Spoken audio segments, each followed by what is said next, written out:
থমকে আছে সমস্ত পৃথিবী। আমরা বাইরে যেতে পারছি না, আর ঘুরে বেড়ানো তো দূরের কথা। আবার কবে সুস্থ হবে? আমার একজন ফ্রেন্ড, আমি বিশ্বাস করি তিনি এখন শুনছেন, তিনি পাগল হয়ে গেছেন কক্সবাজার যাওয়ার জন্য। এবং তিনি মাঝে মাঝে আমাকে বলেন যে কক্সবাজার যাই, একটু ঘুরে আসি, কিন্তু এখন তো আসলে সেই পরিস্থিতি নয়। কক্সবাজারের প্রসঙ্গ কেন আসলো সেটা একটু বলি। এখন যে ঘটনাটা সেটা কক্সবাজার নিয়ে, এবং কক্সবাজারে আমি ঘুরতেও গিয়েছি, ভয়ের সন্ধানেও গিয়েছি। সেখানে অদ্ভুত অদ্ভুত টাইপের জায়গা রয়েছে, যে সমস্ত জায়গা নিয়ে অদ্ভুত সব ঘটনা রয়েছে। এরকম পাহাড়ও আপনি খুঁজলে পাবেন যে পাহাড়ে মানুষ গেলে আর ফিরে আসে না। আবার এমন সৈকতও আছে যে সৈকতে অনেক অলৌকিক কিছু দেখা যায়, অনেক অলৌকিক ঘটনার সাক্ষী হয়ে আছে সমুদ্রের ঢেউ, বালি আর বিস্তীর্ণ সৈকত। দেখতে পাচ্ছেন কক্সবাজার, দেখতে পাচ্ছেন ঢেউগুলো, শুনতে পাচ্ছেন। এবার চোখ বন্ধ করুন, মন দিয়ে শুনুন আমাদের কক্সবাজারের ঘটনাটি। বাকি কথা পরেই বলি। সালাম আলাইকুম রাসেল ভাই, আমি ফয়সাল বলছি টেক্সাস ইউএসএ থেকে। আমার ওয়াইফ সামিয়া আপনার শোয়ার অনেক বড় একজন ফ্যান এবং রেগুলার লিসনার।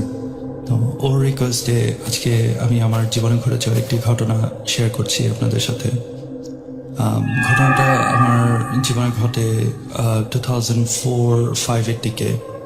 তখন আমি ইউনিভার্সিটিতে পড়ি, ফার্স্ট ইয়ার অথবা সেকেন্ড ইয়ার হবে। তা আমি আর আমার এক ফ্রেন্ড, আমরা দুজন মিলে ঠিক করি যে আমরা 3-4 দিনের জন্য কক্সবাজার বেড়াতে যাব। তো কোনো কিছু ঠিক ছিল না, হুট করে প্ল্যান করা যে যাব। তো কোথায় উঠবো, কি করব তারও কোনো ঠিক ছিল না। তো যাই হোক, তো আমরা প্ল্যান করি যে আমরা রাতের ট্রেনে চিটাগং যাব। সকালে চিটাগং পৌঁছে ওখানে আমার এক আত্মীয়ের বাসায় কিছুক্ষণ থেকে দুপুরের বাস ধরে আমরা কক্সবাজার যাব, এবং দিনের আলো থাকতে থাকতে যাতে কক্সবাজার পৌঁছে যাতে আমরা একটা দেখে শুনে একটা কোনো একটা হোটেলে উঠবো। তো এটাই ছিল প্ল্যান, যে কথা সে কাজ। তো আমরা রাতের ট্রেনে উঠে গেলাম চিটাগংয়ের উদ্দেশ্যে। তো ভোরে ওখানে পৌঁছে আমার রাতের বাসায় উঠলাম। তো ওখান থেকে বের হতে হতে একটু দেরি হয়ে যায়, বিকাল হয়ে যায় কক্সবাজারের বাসে উঠতে উঠতে।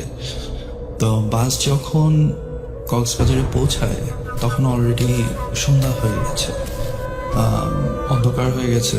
তো বাসের কন্ডাক্টর আমাদেরকে বলতেছে যে আপনারা কোথায় নামবেন। তো যেহেতু আমরা চিনি না, যাই না, ফার্স্ট টাইম একা একা কক্সবাজার আসছি, তো আমরা বলতেছি যে আমাদেরকে একদম লাস্ট স্টপে নামিয়ে দেয়। কারণ তখন মনে করছিলাম যে লাস্ট স্টপটাই হবে হয়তো ওই কক্সবাজারের মেইন যেই বিচটা, যেখানে আপনার মার্কেট হোটেল গুলো আছে। তো আস্তে আস্তে একটা একটা সব যাত্রী বাস থেকে নেমে গেল। তো লাস্টে যে বাস স্টপে আসলাম, দেখি বেশ শুনশান অন্ধকার একটা জায়গা। আমরা বললাম যে এটা কোথায় আসছেন? বাসে কর্নার বলছি কেন, এটাই তো আমাদের লাস্ট স্টপ, এখান থেকে আমরা ইউটার্ন নিয়ে চলে যাব। তো আমাদেরকে ওখানেই নামাই দিল। তো নেমে দেখি যে আশেপাশে কোনো দোকানপাট দেখি না, একটু অন্ধকার, এবং ওখানে আমি আর আমার ফ্রেন্ড ছাড়া, আমরা দুজন ছাড়া আর কেউ নেই। তো আমি আমার ফ্রেন্ডকে বললাম যে কি করবি এখানে, এখানে তো কিছু দেখতেছি না।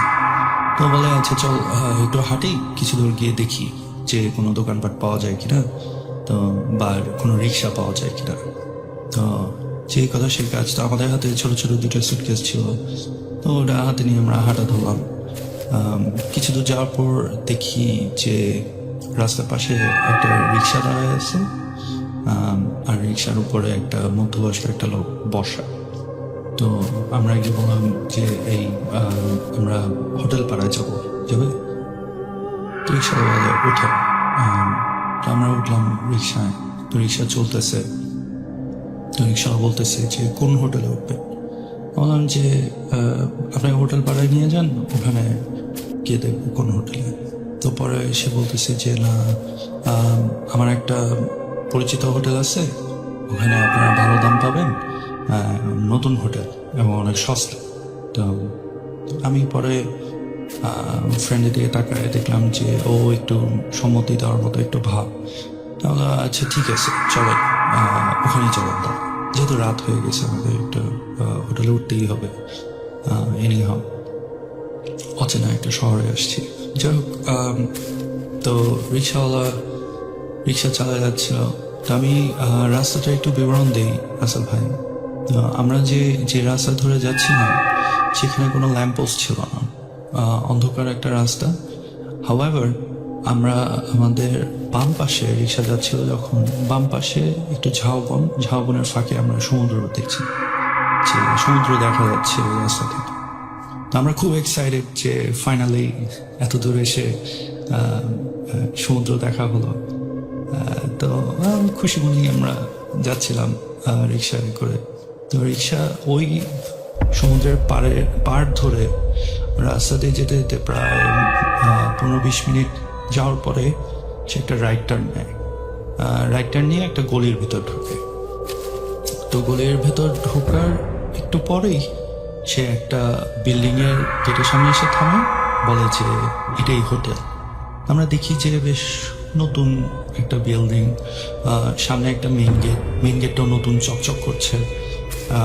হোটেলে কোনো নাম বা নেম প্লেট কিছু ছিল না।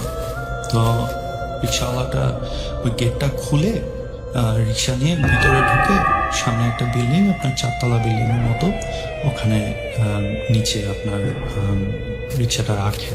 তো আমরা নামার পরে ওকে ভাড়াটা দিয়ে দিলাম, দিয়ে আমরা রিসেপশনে গেলাম। গিয়ে দেখি যে আশেপাশে কোনো লোকজন না। তো ওখানে শুধু একটা লোক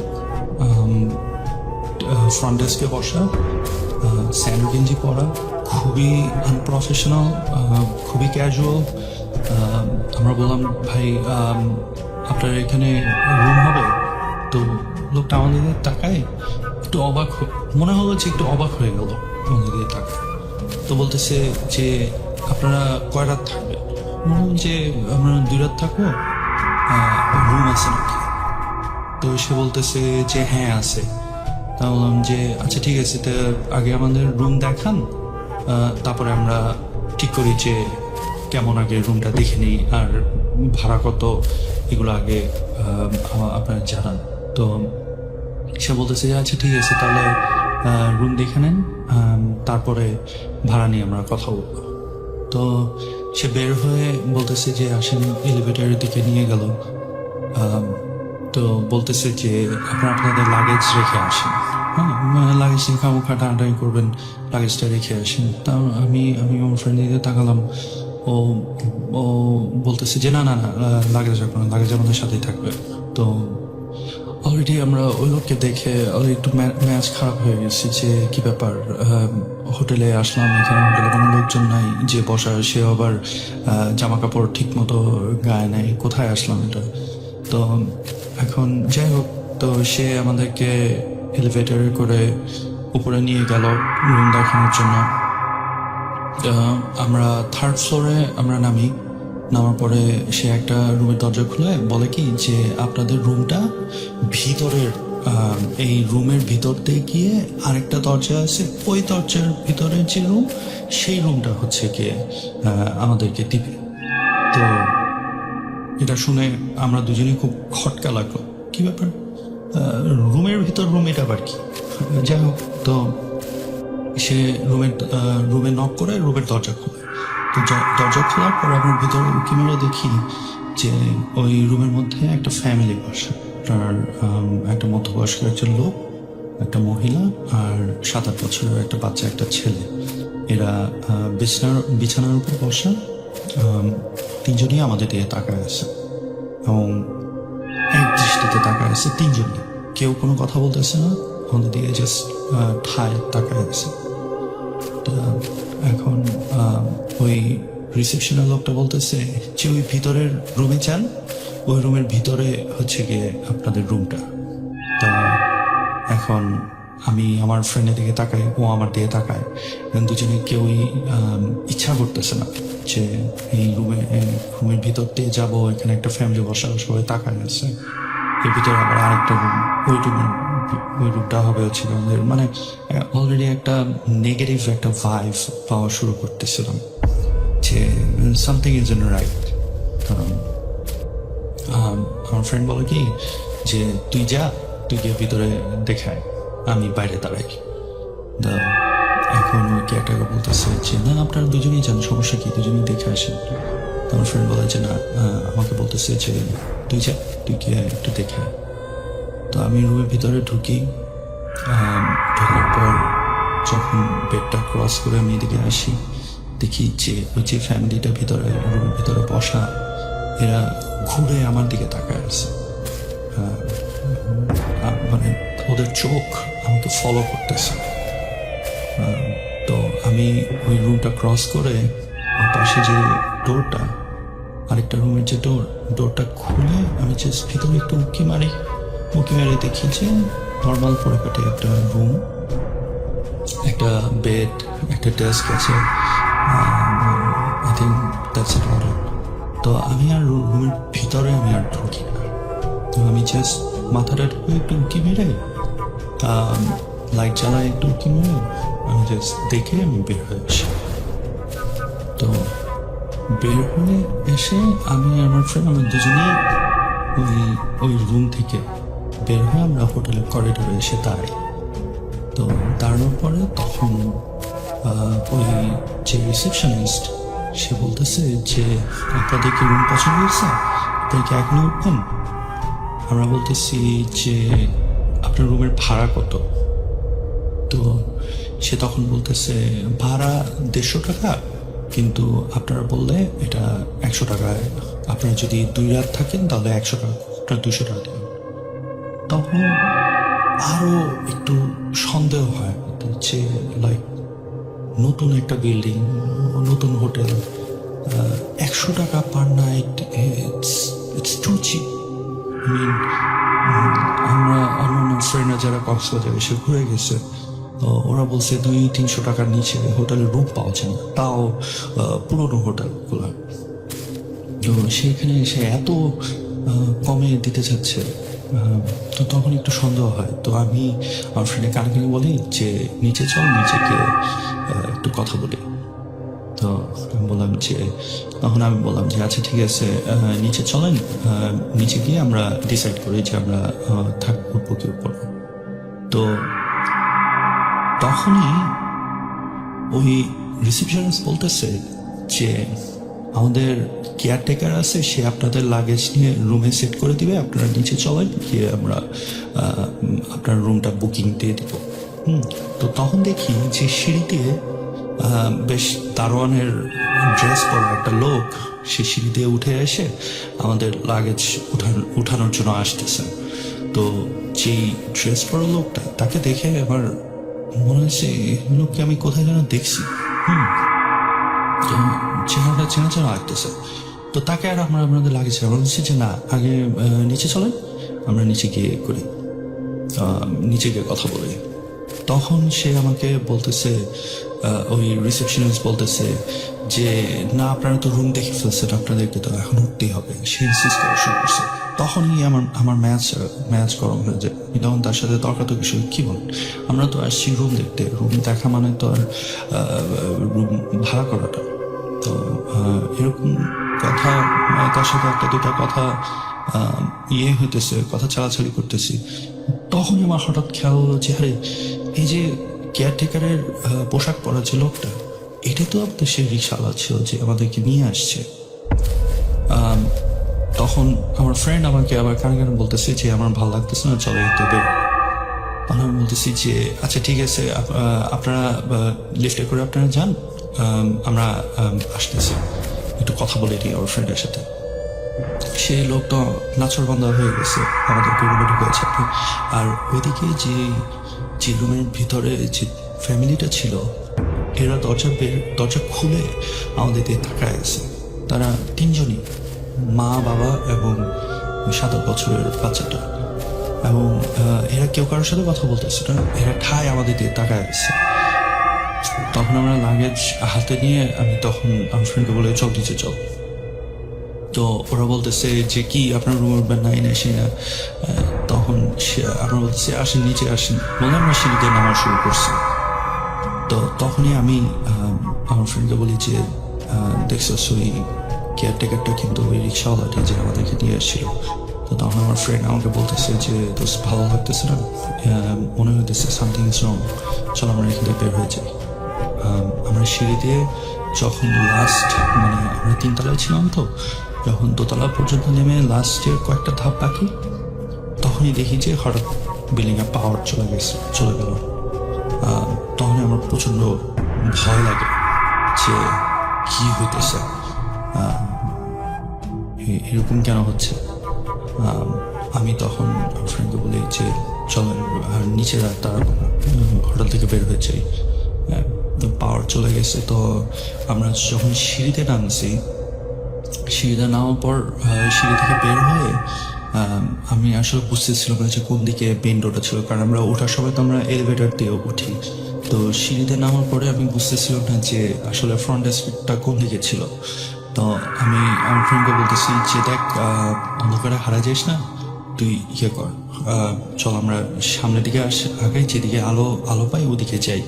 হ্যাঁ, তো তখন তো এত ফ্ল্যাশ লাইট কিছু ছিল না আমাদের সেলফোনে। তো আমরা আসলে মোটামুটি অন্ধকারের মধ্যেই হাতড়াহাতি করতেছিলাম যে কিভাবে বের হবো এখন। তো তখন আমার ফ্রেন্ড বলে ও যে ওইদিকে আলো দেখা যাচ্ছে, ওদিক চল। তো আমরা ওইদিকে হাঁটা দিই, এবং হাঁটা দেওয়ার সময় একটু আগাতে গিয়ে আমি একটা জায়গায় একটু বাড়ি খাই। তো বাড়ি খাওয়ার পরে তখন অন্ধকারে আমি হাতে যেখানে বাড়ি খেলাম সেখানে মনে হলো যে ওটা ফ্রন্ট ডেস্কই ছিল। আর বাইরে খুব খুটখুটে অন্ধকার, একটু কোনো চোখে কোনো আলোই দেখা যাচ্ছিল না। তখন আমার ফ্রেন্ড আবার এক পাশ থেকে বলতেছে তো আমি মেইন ডোর পাইছি। আমি বলছি গিয়ে চলো বের হই এখান থেকে। তো আমি আমার ফ্রেন্ডের ভয়েস ফলো করে আমরা ওখান থেকে বের হলাম। তো ও যখন গেট খুলে বের হলো, বের হওয়ার পরে আমরা দুজনেই অনেক বড় রকমের একটা শক খেলাম। এবং এখন আমার ফ্রেন্ড বলতেছে আমরা কি এখানেই আসছি। আমি আশেপাশে তাকায় দেখি যে সব জায়গায় অন্ধকার, আর মানে মিলছে না যে আমরা যেইটা দেখে আমরা হোটেলে ঢুকলাম, হোটেল থেকে বের হওয়ার পর চোখের সামনে অন্য জিনিস দেখতেছি। তো তখন আমরা হোটেলের এন্ট্রান্স থেকে একটু সামনে আগে এসে মেইন গেটের দিকে যাব। মেইন গেটের দিকে তখন আমি মেইন গেটটা ধরে আমি ওটা ওপেন করতে নেই। এবং তখন দেখি যে মেইন গেটটা অনেক পুরোনো জং ধরা। আমার কাছে মনে হলো যে এটা তো পুরোনো জং ধরা হবে কেন, কারণ আমরা ঢোকার সময় তো দেখলাম যে brand new building, brand new gate, সব চকচক করতেছে। কিন্তু মেইন ডোর যখন আমি হাত ধরে খোলার চেষ্টা করতেছি, তখন দেখি যে জং ধরা এবং পুরোনো, মানে কোনো কিছু মেক সেন্স করতেছে না। তো আমি গেট খুলে আমি আমার ফ্রেন্ডকে বলি তুই বের হও, আমি বের হচ্ছি। তো ও বের হয়ে যায় মেইন গেট দিয়ে।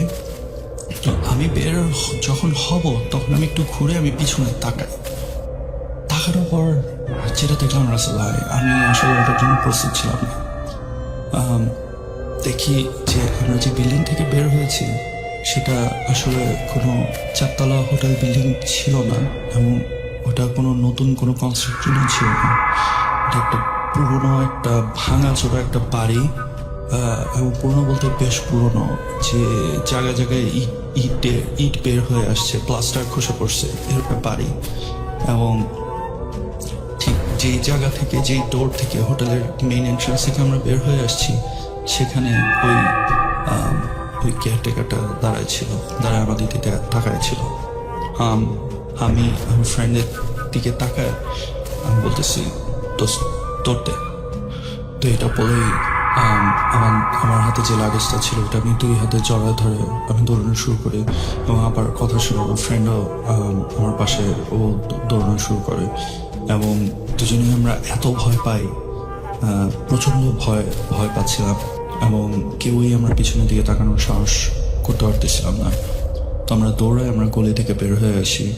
বের হয়ে যে মেইন রোডে এসে পড়ি, ওখানে যেখান থেকে আমার আমার আমার কাছে মনে হচ্ছিল যেখান থেকে আমরা আসছিলাম তা সেদিকে আমরা দৌড়ানো শুরু করি এবং রাস্তায় কোনো ল্যাম্পপোস্ট নাই, অন্ধকার, এবং আমরা দৌড়াতে থাকি এবং জানি না কতক্ষণ ধরে দৌড়াচ্ছিলাম।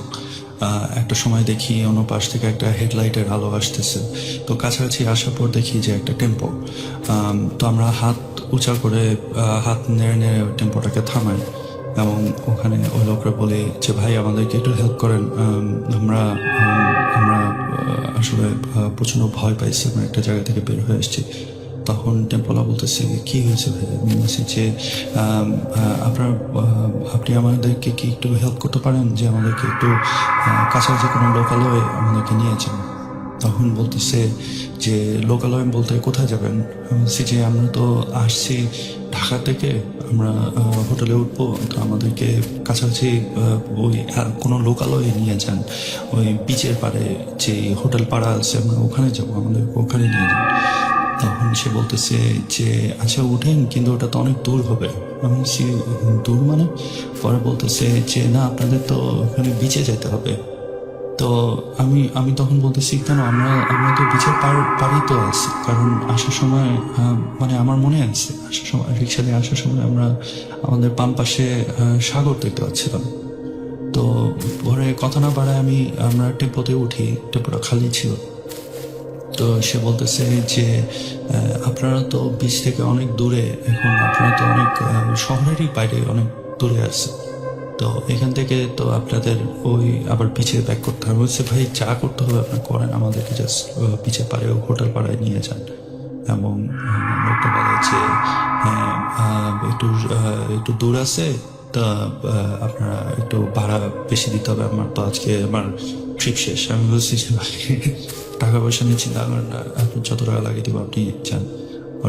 পরে সে বলে আচ্ছা ঠিক আছে। তো সে ওদেরকে নিয়ে যায়। রাসেল ভাই আমরা বিচ থেকে প্রায় 45 মিনিটস দূরে ছিলাম। সে যখন আমাদেরকে বিচের পাড়ে ওই হোটেল পাড়ায় নিয়ে আসে, আমি ঘড়ি ধরে দেখি যে 45 মিনিটস লাগছে আমাদের ওখানে আসতে। তো ওখানে পৌঁছানোর পর আমি আর আমার ফ্রেন্ড আমরা দুজনের কথা না বাড়ায় আমরা সাগরের পাড়ে গিয়ে বসি, বিচে গিয়ে বসি। বসার পর চাই না কতক্ষণ ওখানে শুয়ে বসেছিলাম, বাট কেউ কারোর সাথে কথা বলতেছিলাম না। অনেকক্ষণ পরে যখন একটু সেন্স ফিরে আসলো, তখন আমি বললাম যে এটা কি হলো। তখন আমার ফ্রেন্ড বলতেছে যে আমি আর এখানে থাকবো না, আমি বাসায় ঢাকায় ব্যাক করবো। বলছি অ্যাটলিস্ট রাতটা তো কোথাও থাকতে হবে। অলরেডি তখন রাত 10টা 11টা বেজে গেছে। তো আমি বললাম যে আচ্ছা ঠিক আছে চল একটা হোটেল নিয়ে আমরা রাতটুকু কাটাই, দিন আমরা চলে যাই। তো আমাদের ট্রিপের মজাটা একদম মাটি হয়ে গেছে, আমরা যা এক্সপিরিয়েন্স করছি এটার পরে। তো যাই হোক ওখানেই আমরা পিছিয়ে পাড়ে একটা হোটেল এক রাতের জন্য ভাড়া করি। পরদিন দুপুরে আমরা বাসে করে আমরা ঢাকার উদ্দেশ্যে রওনা দিয়ে চলে আসি। তো এই ছিল আমার ঘটনা রাসেল ভাই, অনেক ধন্যবাদ এটি শেয়ার করার জন্য। অনেক ভালো থাকবেন এবং আপনার লিসেনারদেরকে আমার পক্ষ থেকে অনেক শুভেচ্ছা। কে তুমি? The fear returns with Russell.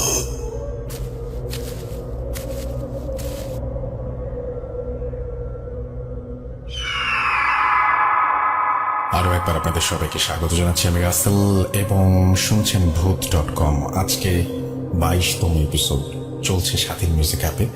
আপনারা যারা এই মুহূর্তে আমাকে মেসেজ পাঠাচ্ছেন আমি প্রত্যেকটাই দেখতে পাচ্ছি এবং আপনাদের মেসেজের উত্তর দেই আমি সবসময়, সেটা আপনারা জানেন। সুতরাং আমি চাইবো যে আপনারা মেসেজ করে যান এবং একটু কাইন্ডলি প্লিজ সবাইকে জানাবেন যে ভূত.comটা স্বাধীন মিউজিক অ্যাপে হয় এবং এইখানে যেন সবাই এসে শোনেন।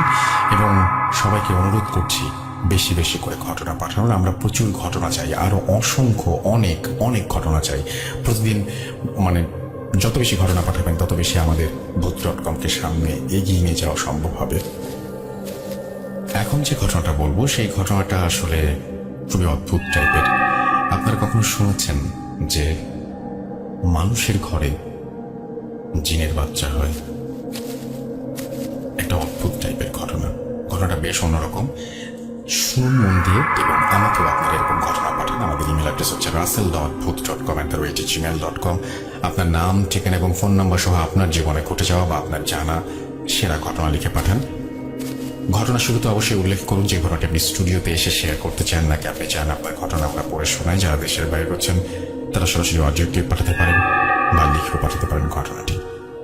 এখন যেটা করব, সরাসরি চলে যাব আমাদের পরবর্তী ঘটনায়। আশা করছি সাথেই থাকবেন। আসসালামু আলাইকুম রাসেল ভাই, আশা করি আপনার শ্রোতা এবং ভক্তরা সবাই ভালো আছে। আপনার কথা জিজ্ঞাসা করলাম না, কেননা আমরা সবাই জানি আপনি সবসময় ভালো অর্থে। আমি সাইফুল ইসলাম, বর্তমানে ঢাকার খিলক্ষেত বসবাস করছি। আজকে আমি কোনো গল্প শেয়ার করব না, আমি একটি ঘটনা শেয়ার করব। ঘটনাটি শুরু করার পূর্বে শ্রোতাদের উদ্দেশ্যে বলতে চাই, ঘটনাটির কিছু কিছু অংশে আপনাদের কাছে অবিশ্বাস্য মনে হতে পারে। সেক্ষেত্রে আমি রাসেল ভাইয়ের সাথে তাল মিলিয়ে বলতে চাই, বিশ্বাস করা বা না করাটা সম্পূর্ণ আপনাদের ব্যাপার। ঘটনাটি আজ থেকে 57 বছর পূর্বে আমার বাবার সাথে ঘটে যাওয়া। আমার দেশের বাড়ি হচ্ছে ব্রাহ্মণবাড়িয়া জেলায়। কথা না বাড়িয়ে আমি সরাসরি ঘটনায় চলে যাচ্ছি। ঘটনাটি আমাদের গ্রামের মুরব্বীরা সবাই জানে। আমি রিকালেকশন করেছি আমার এক শ্রদ্ধেয় বড় চাচার কাছ থেকে। আমার আব্বু যখন জন্মগ্রহণ করে তখন বিকাল প্রায় আনুমানিক 4টা থেকে 5টা হবে। জন্মের পর থেকে একটা সমস্যা দেখা দিয়েছিল যে আমার বাবা তখন তার মায়ের দুধ পান করছিল না, শুধু চিৎকার করছিল। এরকম করে প্রায় রাতের 8টা থেকে 9টা পর্যন্ত বেজে যায়। তখন পাড়ার সবাই বলে বিষয়টা স্বাভাবিক মনে হচ্ছে না, তুমি বরং এক কাজ করতে পারো, আমাদের বড় মসজিদ থেকে, ওই বড় মসজিদের হুজুরের কাছ থেকে তুমি একটা তাবিজ আনতে পারো। রাসেল ভাই, বলে রাখা ভালো, আজ থেকে 50 থেকে 60 বছর পূর্বে মানুষের আস্থা এবং ভরসার জায়গা কিন্তু ছিল হুজুর, কবিরাজ। মানুষ কিন্তু প্রথমত হুজুর বা কবিরাজের কাছেই চিকিৎসা নিত। পরবর্তীতে যখন বিষয়টা সিরিয়াস পর্যায়ে চলে যেত তখন ডাক্তারের শরণাপন্ন হতো। বেশিরভাগ ক্ষেত্রেই ডাক্তার এবং কবিরাজরাই মানুষের চিকিৎসা দিয়ে থাকতো। তো সবার কথা অনুযায়ী আমার দাদা আমাদের গ্রামের বড় যে মসজিদ, সেটা আমাদের বাড়ি থেকে প্রায় 1 কিলোমিটার দূরে হবে, সেই মসজিদে হুজুরের কাছে যায় তাবিজ আনার জন্য। তো হুজুরের কাছে যখন যায়, যেতে যেতে প্রায় তখন রাতের আনুমানিক 11টা বেজে যায়। তো যাওয়ার পর হুজুরের কাছে সব বিস্তারিত ঘটনা বলে যে জন্মগ্রহণ করার পর থেকে সে চিৎকার করছে এবং মায়ের বুকের দুধ পান করছে না। তো হুজুর সম্পূর্ণ ঘটনাটি শুনে আমার দাদাকে একটা তাবিজ দেন। দেওয়ার পরে বলে যে তাবিজটা তোমাকে নিয়ে যেতে হবে, কিন্তু নেওয়ার সময় দেখবা যখন যদি তোমাকে কেউ পিছন থেকে ডাক দেয় বা কোনো ডিস্টার্ব করে বা কোনো কারণে বাধাগ্রস্ত করতে চায় তোমাকে, তুমি কিন্তু কোনো ক্রমে পিছন দিকে তাকাতে পারবে না। আর যদি কোনো কারণে তুমি তাবিজটা হারিয়ে ফেলো তাহলে কিন্তু সেটা আমার আয়ত্তের বাইরে চলে যাবে, পরবর্তীতে আমি এই বিষয়ে কিছু করতে পারবো না। লোকমুখে প্রচলিত আছে আমার দাদা খুব শক্তিশালী এবং সাহসী মানুষ ছিল। 2 থেকে 3 জনের কাজ উনি নিজে একাই করতে পারত। যদিও আমার দাদাকে দেখার সৌভাগ্য আমার হয়নি। বলে রাখা ভালো, আমার দাদা হুজুরের কাছে যাওয়ার সময় একটা লাঠি নিয়ে গিয়েছিল, যেটা সবসময় আমার সাথেই থাকতো। তাবিজ নিয়ে মসজিদ থেকে রওনা হতে হতে প্রায় রাত্রে আনুমানিক 12টা বেজে যায়। তখন আমার দাদা ভাবলো রাস্তা দিয়ে না গিয়ে যদি আমি শর্টকাটে যাই, মানে যদি জমির মাঝখান দিয়ে যাই, হয়তো আমার সময় অনেকটাই সেভ হবে। তো তারপর আমার দাদা তাবিজ নিয়ে বাড়ির উদ্দেশ্যে রওনা হলো। বাড়ির উদ্দেশ্যে রওনা হওয়ার পর যখন মাঝ বরাবর যখন আসলো, বাড়ি এবং মসজিদের মাঝ বরাবর, তখন পিছন দিক থেকে অনেক কোলাহল, চিৎকার চেঁচামেচি, অনেক কোলাহল শুরু হলো। তো হুজুরের কথা অনুযায়ী দাদা পিছনের দিকে তাকান না, তো সামনের দিকে হাঁটতে থাকেন। তখন এক পর্যায়ে পিছন থেকে একজন পরিচিত একজন লোক দাদাকে ডাক দেয়, এত রাতে তুমি কোথায় যাচ্ছ? তখন আমার দাদা ভাবলো, যাক পরিচিত একজন তাহলে পাওয়া গেল।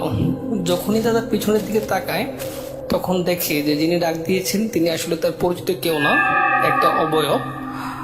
তো ওই অবয়বটার পাশে আরো অনেকগুলো অবয়ব ধীরে ধীরে মিলিত হচ্ছিল। তো এক পর্যায়ে ওরা আমার দাদাকে অ্যাটাক করে। তো আমার দাদা যেহেতু খুব সাহসী মানুষ ছিল, সেও তাদের সাথে এক প্রকার মানে ঝগড়া কি বলবো, ধস্তাধস্তিতে লিপ্ত হয়। যদিও ওরা অনেক সুপার ন্যাচারাল, ওদের সাথে তো আর যুদ্ধ করে পারা যায় না। শেষ পর্যন্ত আমার দাদা জীবন বাঁচানোর তাগিদে বাড়ির দিকে দৌড় দেয় এবং বাড়িতে এসে চিৎকার দিয়ে বাড়ির উঠোনে বেহুশ হয়ে পড়ে যায়। পরবর্তীতে বাড়ির সবাই দাদার মাথায় পানি ঢেলে দাদাকে হুঁশ ফেরান এবং সমস্ত ঘটনা জানতে চান। তো আমার দাদা সম্পূর্ণ ঘটনা সবাইকে বলে এবং তাড়াহুড়া করে লঙ্গির গিট যেখানে আমরা বাঁধি সেখানে তাবিজটা খোঁজার চেষ্টা করে, কিন্তু উনি দেখতে পান যে লঙ্গির গিট যেখানে আছে সেখানেই আছে, সবকিছু ঠিকঠাকই আছে, কিন্তু তাবিজটা আর পাওয়া যাচ্ছিল না। ওইদিকে আমার আব্বুর অবস্থা আগে যা ছিল তাই, চিৎকার চেঁচামেচি, মায়ের দুধ পান করছে না, এভাবেই ওই রাতটা কেটে যায়। পরের দিন যখন আবার হুজুরের কাছে যাওয়া হয়, হুজুর তখন বলে, আমার পক্ষে কিছু আর করা সম্ভব না, তোমার বাচ্চাকে হয়তো অন্য কোনো কিছু আসর করেছে, সেটা আমার পক্ষে কোনো সমাধান দেওয়া সম্ভব না। তো তিনি অন্য একটা হুজুরের ঠিকানা দেন, বলেন যে ওই হুজুরের কাছ থেকে তোমরা সেবা নিতে পারো বা চিকিৎসা নিতে পারো। তো যে বলা সেই কাজ, সে হুজুরের কাছে চলে যায়। সেই হুজুর বাড়িতে আসে, বাড়িতে আসার পর বাচ্চাকে দেখার পর তিনিও ভয় পেয়ে যায়। ভয় পেয়ে বলে যে এই বাচ্চার চিকিৎসা করা আমার পক্ষে সম্ভব না, তো আমি একটা কাজ করতে পারি যে বাড়িটা আমি বন্ধ করে দিয়ে যেতে পারি। তো এর পরবর্তীতে আমি অন্য একটা হুজুরের ঠিকানা দিচ্ছি, হয়তো তিনি কিছু একটা করতে পারে। তো তিনি বাড়ির চারদিকে বন্ধ করে দিয়ে যায়। তো যে হুজুরের ঠিকানা দেন সেই হুজুরের বাড়ি ছিল অনেকটাই দূরে, প্রায় 20 থেকে 30 কিলোমিটার দূরে। তো তৎকালীন সময়ে তো যোগাযোগ ব্যবস্থা ততটা উন্নত ছিল না, তো ওই দিন আর যাওয়া সম্ভব হয়নি। তো বাড়ি যেহেতু বন্ধ করে দিয়ে গিয়েছে, তো ওদিকে আশ্বস্ত ছিল যে হয়তো অন্য কোনো কিছু বাচ্চাকে নিয়ে যেতে পারবে না অথবা অ্যাটাক করতে পারবে না, কিন্তু সিমটম কিন্তু আগেরগুলোই ছিল, মায়ের দুধ পান করছেন এবং চিৎকার থামছেই না। তো পরের দিন ওই হুজুরকে আমাদের বাড়িতে আনার ব্যবস্থা করেন। তো বাড়িতে আসার পরেই বাড়িতে উঠানো পা রাখার পরে হুজুর বলে যে এখানে অনেক বড় ধরনের কোনো একটা সমস্যা হয়েছে, তো দেখি চিকিৎসা করা যায় কিনা। তো বাচ্চাকে দেখার পর আমার দাদিকে বলে, আপনারা আসলে কি বলবো, বলতে গেলে আপনারা খুব কষ্ট পাবেন। আপনারা যে বাচ্চাটা এখন দেখতে পাচ্ছেন সেই বাচ্চাটা কিন্তু আপনাদের না, সেটা জিনের বাচ্চা। আপনাদের বাচ্চাকে ওরা জন্মগ্রহণ করার পরই নিয়ে গিয়েছে। এখন যে বাচ্চাটা আপনাদের কাছে আছে সেটা আপনাদের কাছে থাকবে না, যে কোনো মুহূর্তে ওরা এটা নিয়ে যাবে। এই কথা শোনার পর হুজুরের কথা কেউ বিশ্বাস করতে চায় না। তো হুজুর প্রমাণস্বরূপ হাত পা বা বিভিন্ন কিভাবে যেন মাপযোগ করে প্রমাণ দেয় যে আসলে সেটা মানুষের বাচ্চা না। আর বলা হয় যে যদি মানুষের বাচ্চা হতো তাহলে তখন সে না খেয়ে থাকতে পারতো না, কিছু না কিছু সে একটা মুখে দিত। যে জিনের বাচ্চা হিসেবে সে মানুষের দুধ পান করবে না। তো আমি একটা সমাধান দিতে পারি, এটা খুব রিস্কি হয়ে যাবে। যদি আপনারা চান, না হয়তো আপনাদের বাচ্চা যদি আল্লাহ চায় তাহলে ফিরিয়ে দিয়ে যেতে পারে ওরা।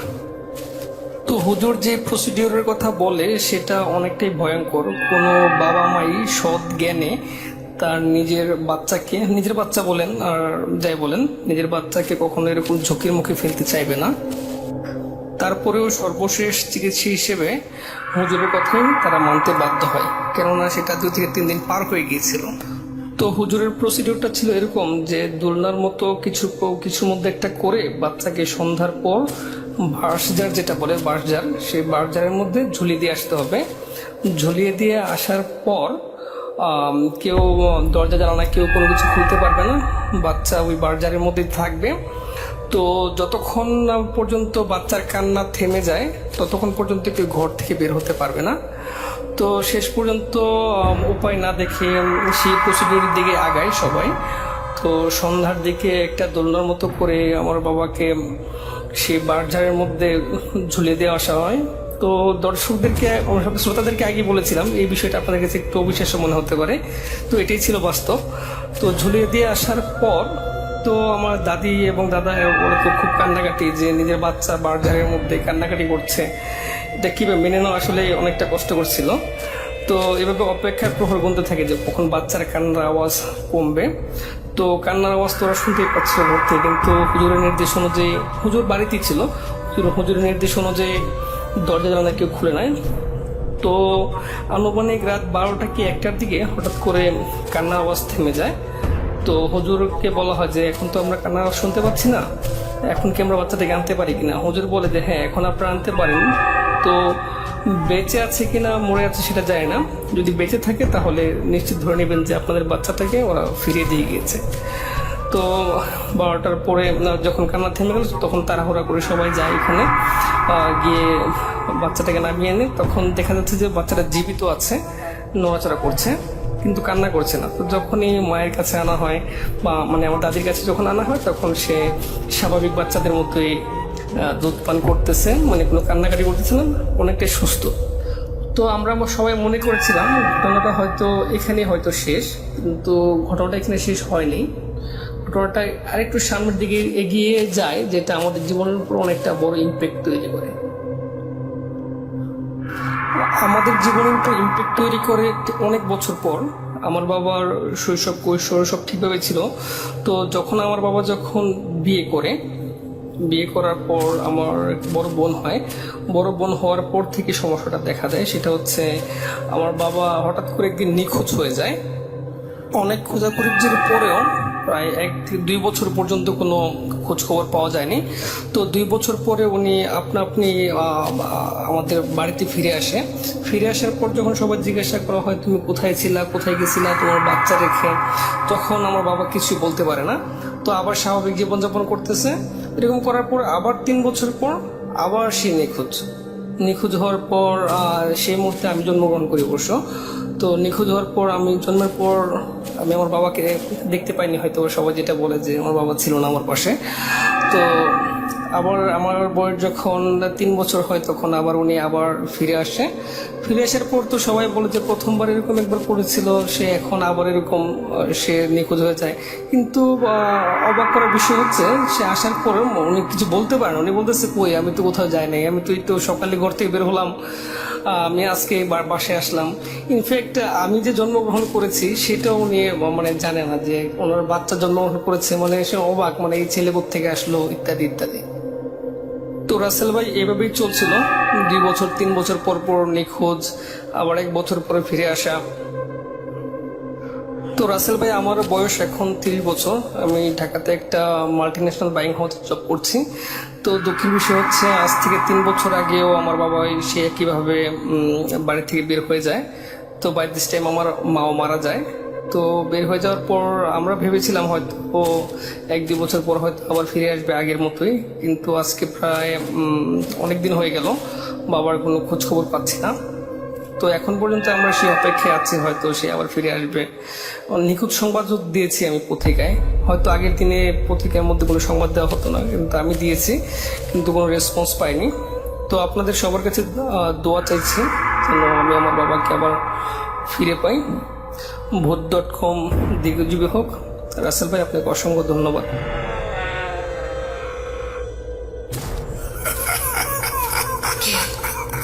কে তুমি?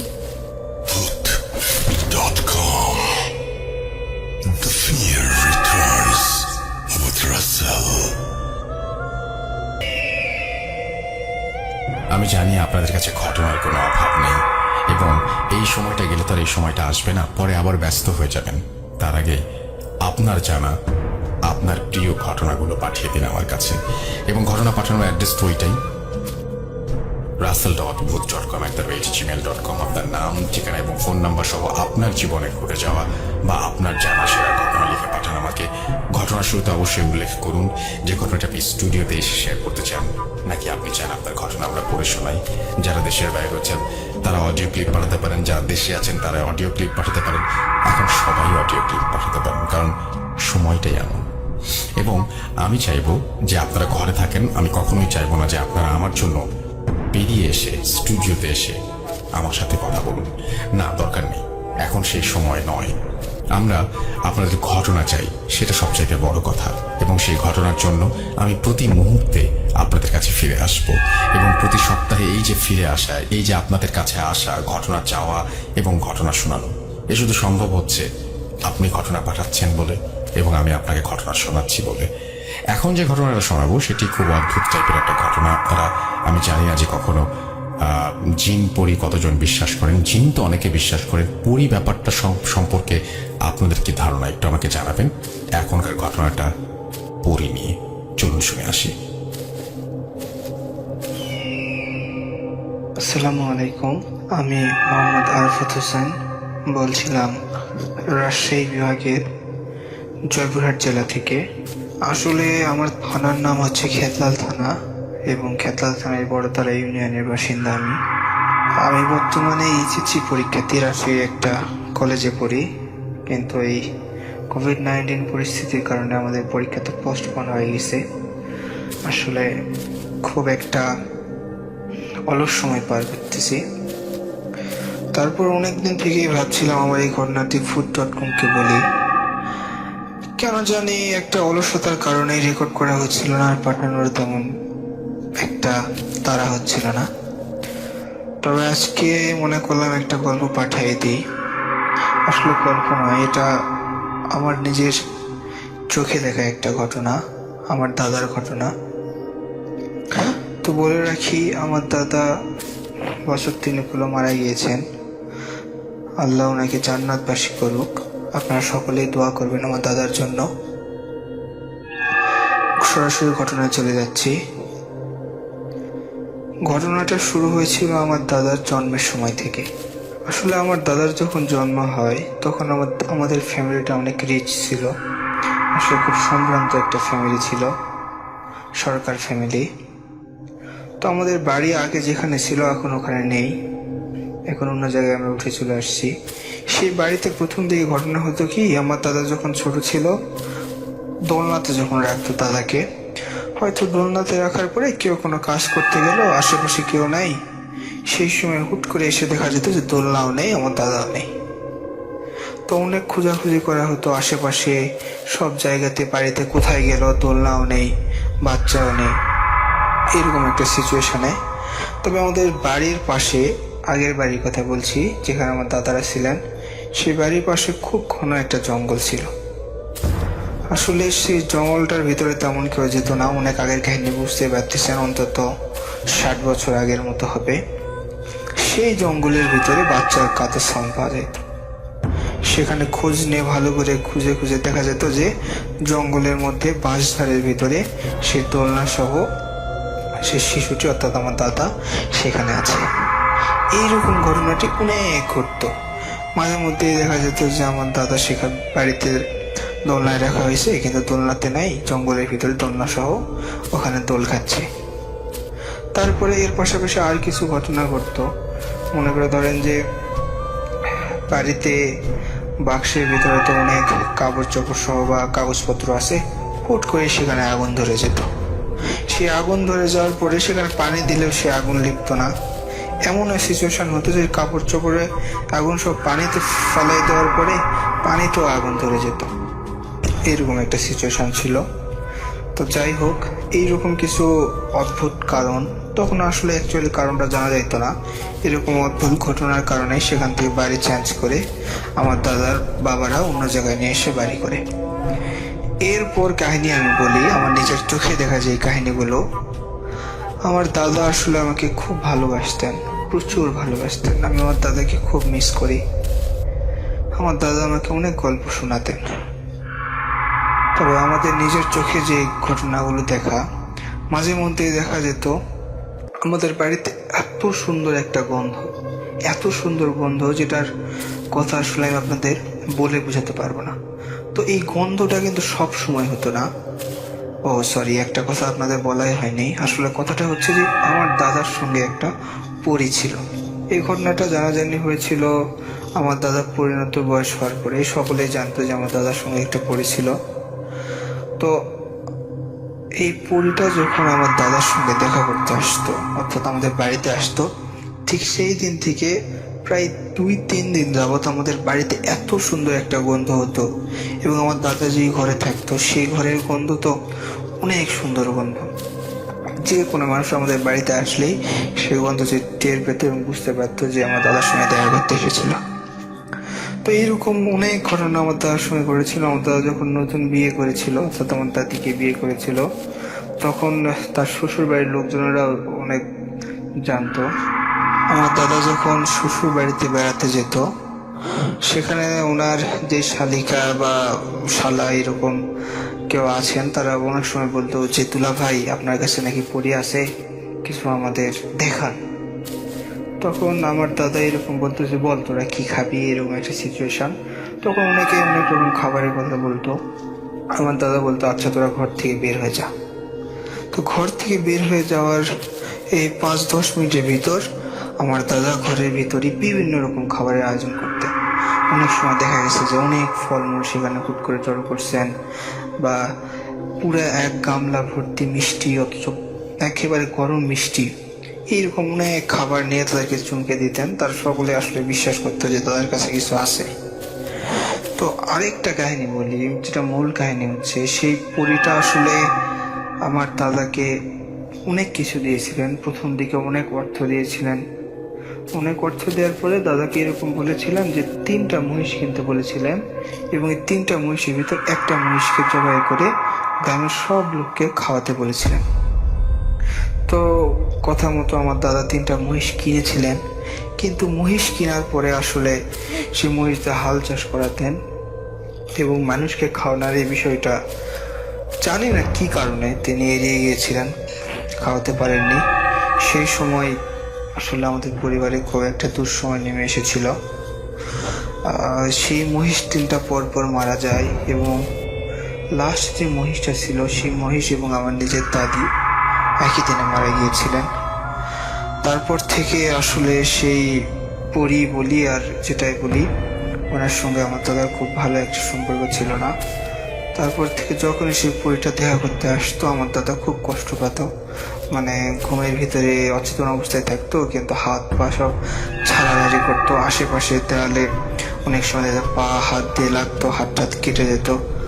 আমরাই যখন দাদার এরকম সিচুয়েশন হয়, আমরাই পাশে বসে হাত পা সব চিপে ধরে নিয়ে থাকি। অথচ বৃদ্ধ একটা লোকের হাত পায়ে যে এত শক্তি হতে পারে সেটা আসলে আপনাদের বলে বোঝানো পারবো না।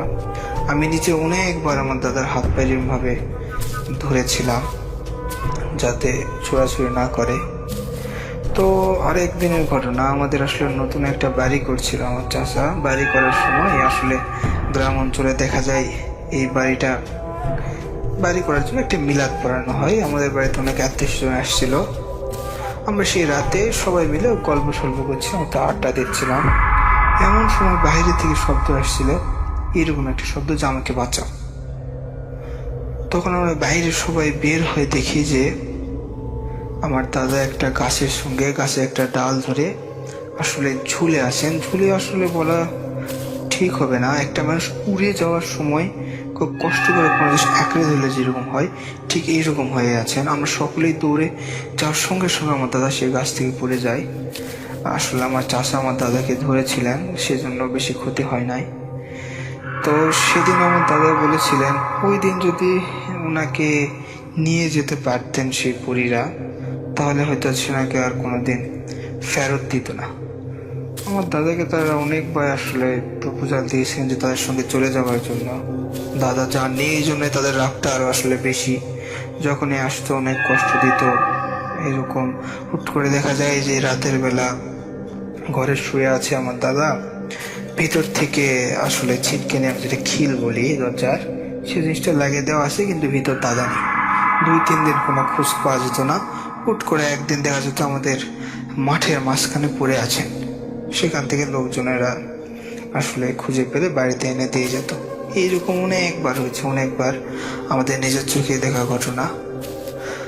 তো আমি দাদাকে বলেছিলাম, দাদার কাছ থেকে আর শুনেছিলাম, আসলে আমার দাদা বলেছিলেন যে উনি নাকি ওই পরীকে বিয়ে করেছিলেন এবং ওই পক্ষে একটা বাচ্চাও আছে। এই সমস্ত অনেক কাহিনী আমাদের বাড়িতে ঘটতো। তবে কাহিনীটা হয়তো অনেক ভৌতিক নয়, তবে অলৌকিক বটে। এই কাহিনী যে সত্যি তার যথার্থ প্রমাণ আমি নিজেই। আজকের এই বিজ্ঞানের যুগে এই কাহিনীটা হয়তো অনেকে বিশ্বাস না করতে পারে নিজের চোখে না দেখলে, কিন্তু আমরা আমাদের পরিবারের সবাই নিজের চোখে যে ঘটনাগুলোকে দেখেছি এবং এই ঘটনাগুলোকে আমরা বিশ্বাসও করি। আজকে আমার দাদা বেঁচে নেই।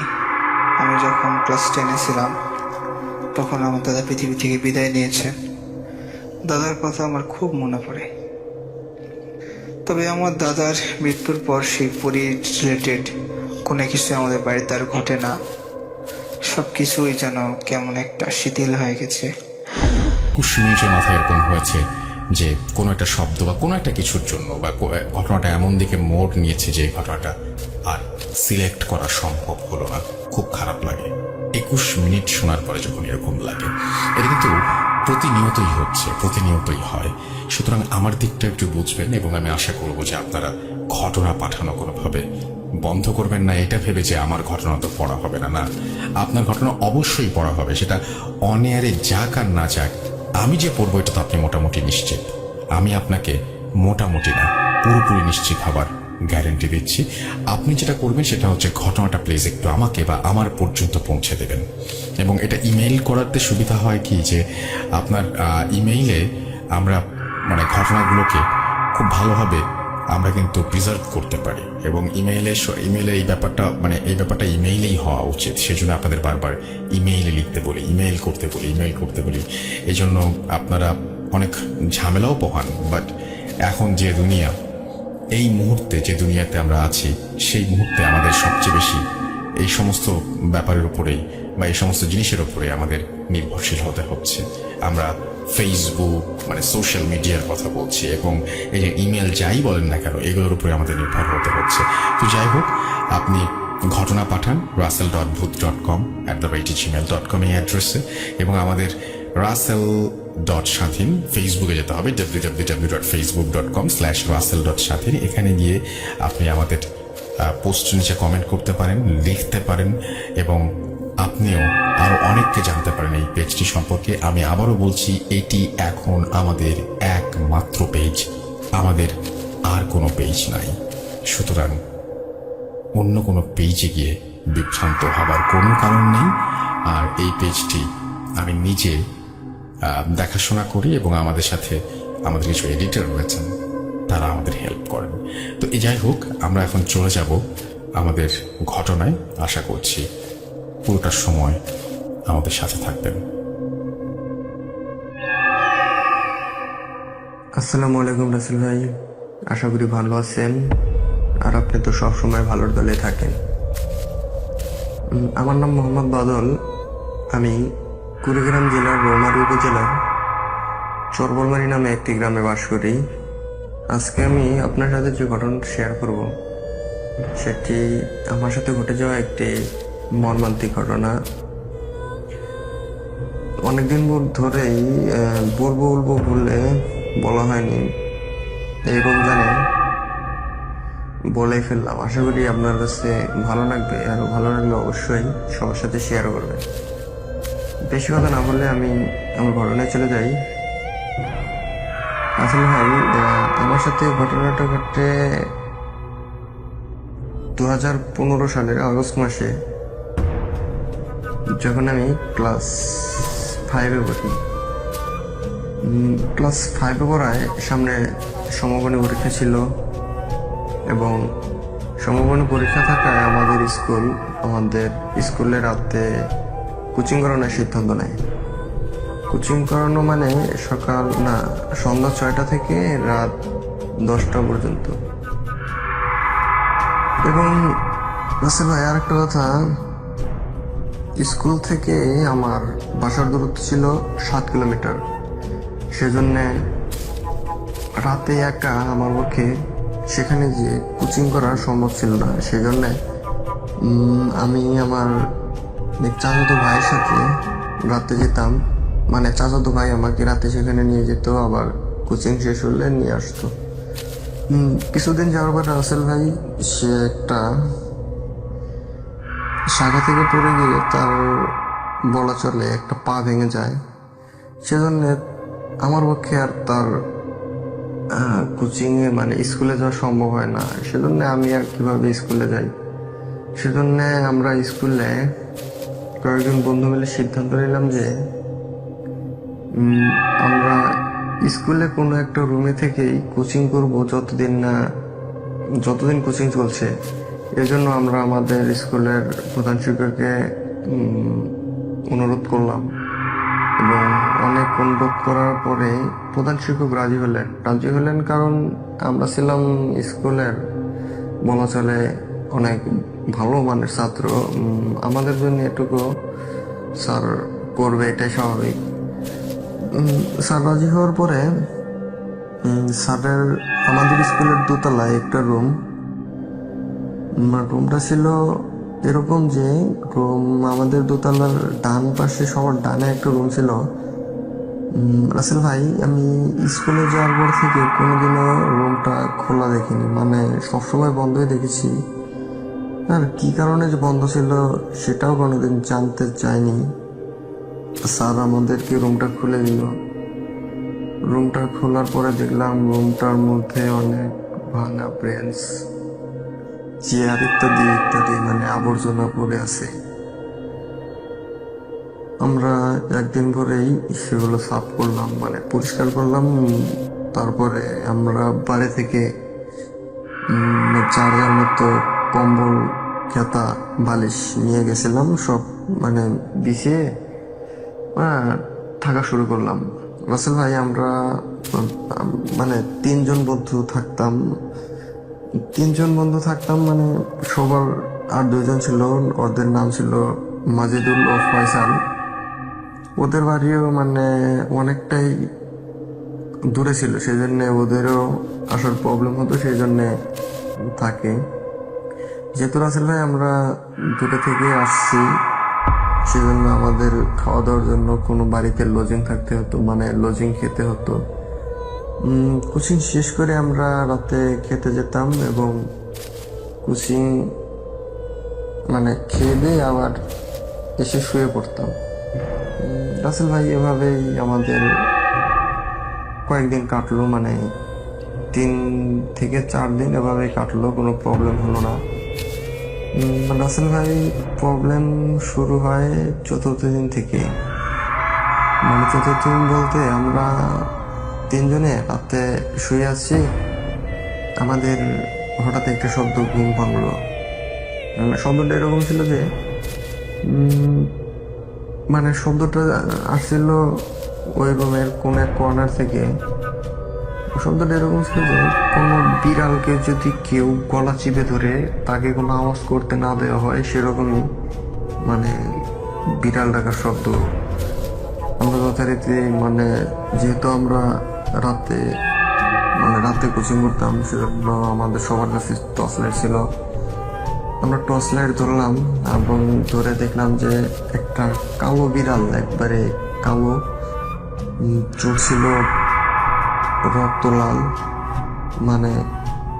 মানে কিভাবে বলবো যে এমন বিচ্ছিরি বিড়াল জীবনে দেখিনি। এবং সে আমাদের দেখে জানালা দিয়ে লাফ দিয়ে চলে গেল। তখন অতটা ভাবিনি। আমাদের সাথে যে বন্ধু ফয়সাল ছিল, মানে সবচেয়ে বড় ছিল আমাদের মধ্যে, ওর বয়স, ও বলল, এগুলো কিছুই না, এগুলো বিড়াল টিড়াল হয়তো বাইরে থেকে আসছে, তোরা মানে শুয়ে পড়, এগুলো চিন্তা করিস না। এই জন্য আমরা মনে করো যে শুয়ে পড়লাম।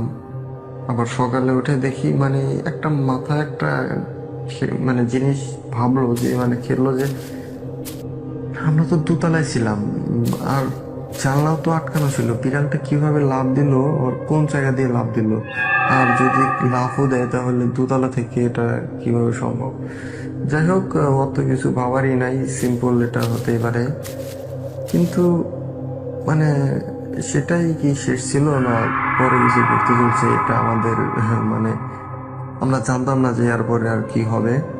রাসেল ভাই তারপরে প্রতিদিন আমাদের সাথে এমন অনেক ঘটনা ঘটছে যে কিরকম যে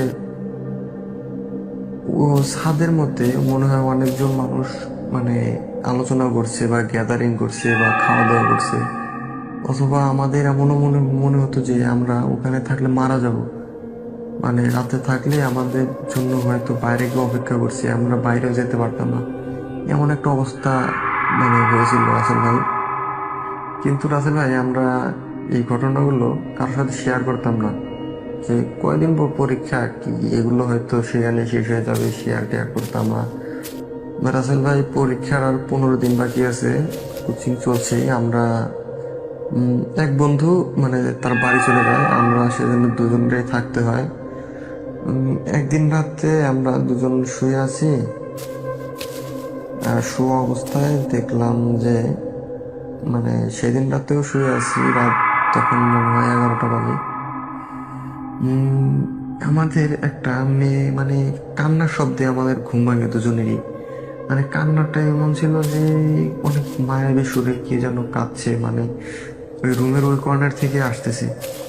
আমরা আবার সেদিনকার মতোই মানে টর্চ লাইট মারার মতো। আমরা অনেক ছোট থাকার কারণে ক্লাস 5-এ তো ছিলাম, মানে অনেক ছোট থাকার কারণে একটু ভয় কাজ করছিল যে এটা আবার কি হয়। পরে মানে টর্চ লাইট মারার পর দেখি রাসেল ভাই মানে এটা দেখার জন্য প্রস্তুত ছিলাম না বললে চলে। মানে একটা মেয়ে সাদা কাপড় পরা, অনেক বড় বড় মানে লম্বা চুল, আমাদের উল্টো দিকে পড়ে বসে কি যেন খাচ্ছে, মানে আমরা ঠিক বুঝতে পারছি না।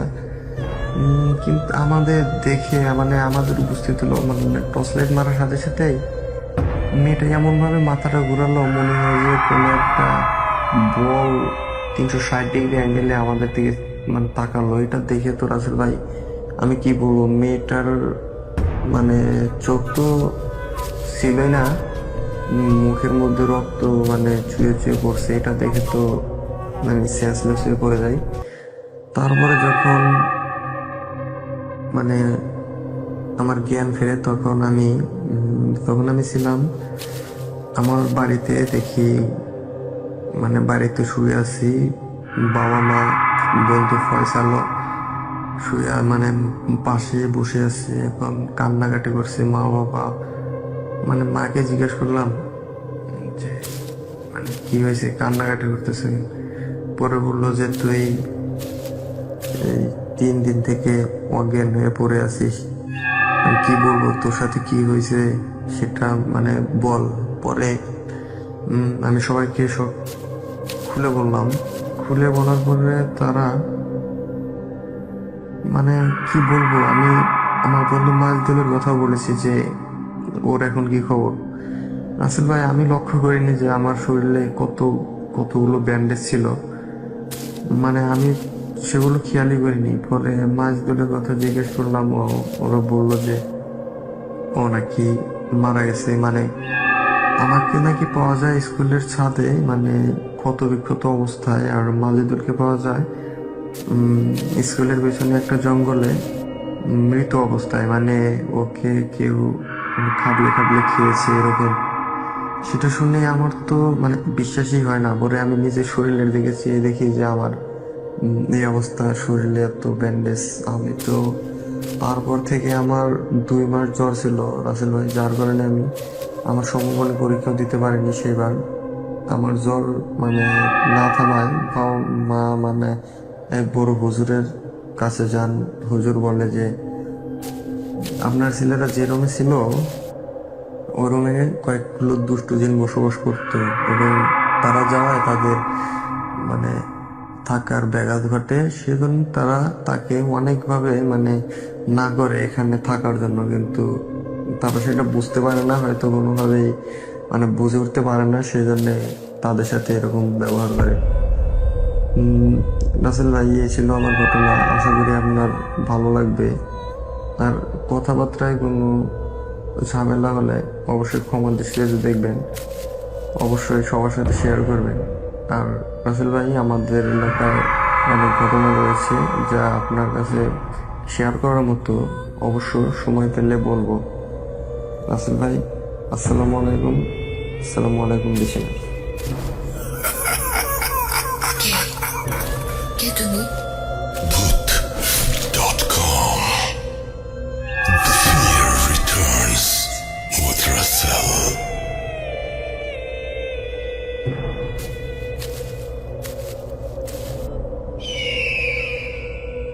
যেভাবে লিখেছেন আমি সেভাবেই পড়ার চেষ্টা করছি। লিখছেন, প্রিয় রাসেল ভাই, আসসালামু আলাইকুম। কেমন আছেন জিজ্ঞেস করবো না, কারণ আমি জানি আপনি সবসময় ভালোর দলে। আমি আপনার অনেক পুরনো একজন শ্রোতা। সেই ভূত এফএমের শুরু থেকে এখনো পর্যন্ত আপনার পাশে আছি। বেশ কিছু ঘটনা আমার জানা থাকলেও সময়ের অভাবে লেখা হয়ে ওঠে না। যেহেতু ঘটনাটি সাম্প্রতিক কালের সত্য একটি ঘটনা, তাই আজ অনেক কষ্টে সময় বের করে লিখে ফেললাম। ঢাকার বাইরে থাকায় স্টুডিওতে আসতে পারবো না বলে ক্ষমা চেয়ে নিচ্ছি, তবে ঘটনাটি পড়লে কৃতজ্ঞ থাকব। আর কথা না বাড়িয়ে সরাসরি ঘটনায় চলে যাচ্ছি। প্রথমেই ভূত.com এর শ্রোতাদের উদ্দেশ্যে বলতে চাই, ঘটনাটি খুবই সাম্প্রতিক কালের এবং একটি সত্য ঘটনা, যার সাক্ষী হাজার হাজার মানুষ।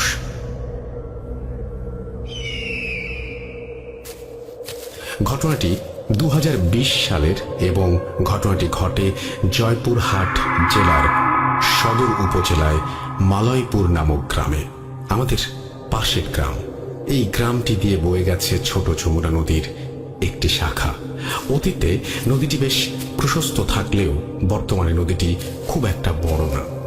এখানে অনেক শ্রোতা আছেন যারা হয়তো জেনে থাকবেন, নদীতে কোনো কোনো স্থানে, বিশেষ করে নদী যেখানে বাঁক নিয়েছে সেরকম অনেক জায়গায় নদী অন্যান্য অংশের চেয়ে অনেক বেশি গভীর হয়, যেগুলো আমাদের অঞ্চলে দও বলা হয়ে থাকে। শুষ্ক মৌসুমে নদীতে বিভিন্ন অংশ শুকিয়ে গেলেও এই দওয়ের অংশগুলো কখনোই শুকায় না, এবং এই অংশগুলোতে লোকে বিভিন্ন রকমের গাছের ডালপালা ফেলে রাখে, যেগুলোতে প্রচুর মাছ থাকে, এবং শুষ্ক মৌসুমে স্থানীয় লোকজন এই অংশগুলোতে নেট নামিয়ে মাছ ধরে। অনেক সময় অনেকে শত্রুতা বশত এই দণ্ডগুলো বিষ প্রয়োগ করে মাছ ধরার জন্য। উল্লেখিত ঘটনা দওটিতে শুষ্ক মৌসুমে প্রায় 40 থেকে 50 ফিট পানির গভীরতা থাকে। যাই হোক, ঘটনাটি যখন ঘটে তখন বর্ষা মৌসুম প্রায় শেষের দিকে, তবে তখন নদীতে বেশ স্রোত ছিল। ঘটনাটি যেদিনের সেদিন মালাইপুর গ্রামের যুবক, তার একটা ছদ্মনাম দিয়ে দেই রহিম, তার 3 বন্ধু সাথে নৌকা নিয়ে নদীতে মাছ ধরতে যায়। নৌকা নিয়ে তারা নদীর অপর প্রান্ত, অর্থাৎ তাদের গ্রামের নদীর যে পার, তার বিপরীত পারে যায়। যেহেতু বর্ষার শেষে, তাই নদী পুরোপুরি ভরা ছিল না, তবে নদীতে স্রোত ছিল। মাছ ধরা শেষে তারা যখন বাড়ি ফিরবে তখন রহিম তার জাল নৌকায় দিয়ে সাঁতার দিয়ে নদী পার হওয়ার চিন্তা করে। যেহেতু নদী পুরোপুরি ভরা ছিল না এবং সে অপর প্রান্তে যে গোসল দিয়ে বাড়ি যাবে, তার এই পরিকল্পনা অনুযায়ী রহিম জাল নৌকায় দিয়ে নদীতে সাঁতার দেয়, এবং কিছুক্ষণ পর তার বন্ধুরা খেয়াল করে তাকে নদীতে দেখা যাচ্ছে না। তারা ভাবে হয়তো তাদের জন্য অপেক্ষা না করে সে বাড়ি চলে গেছে, কিন্তু একটু পরে নদীর অপর প্রান্তে একটি ব্যক্তি চিৎকারে তাদের ভুল ভাঙে।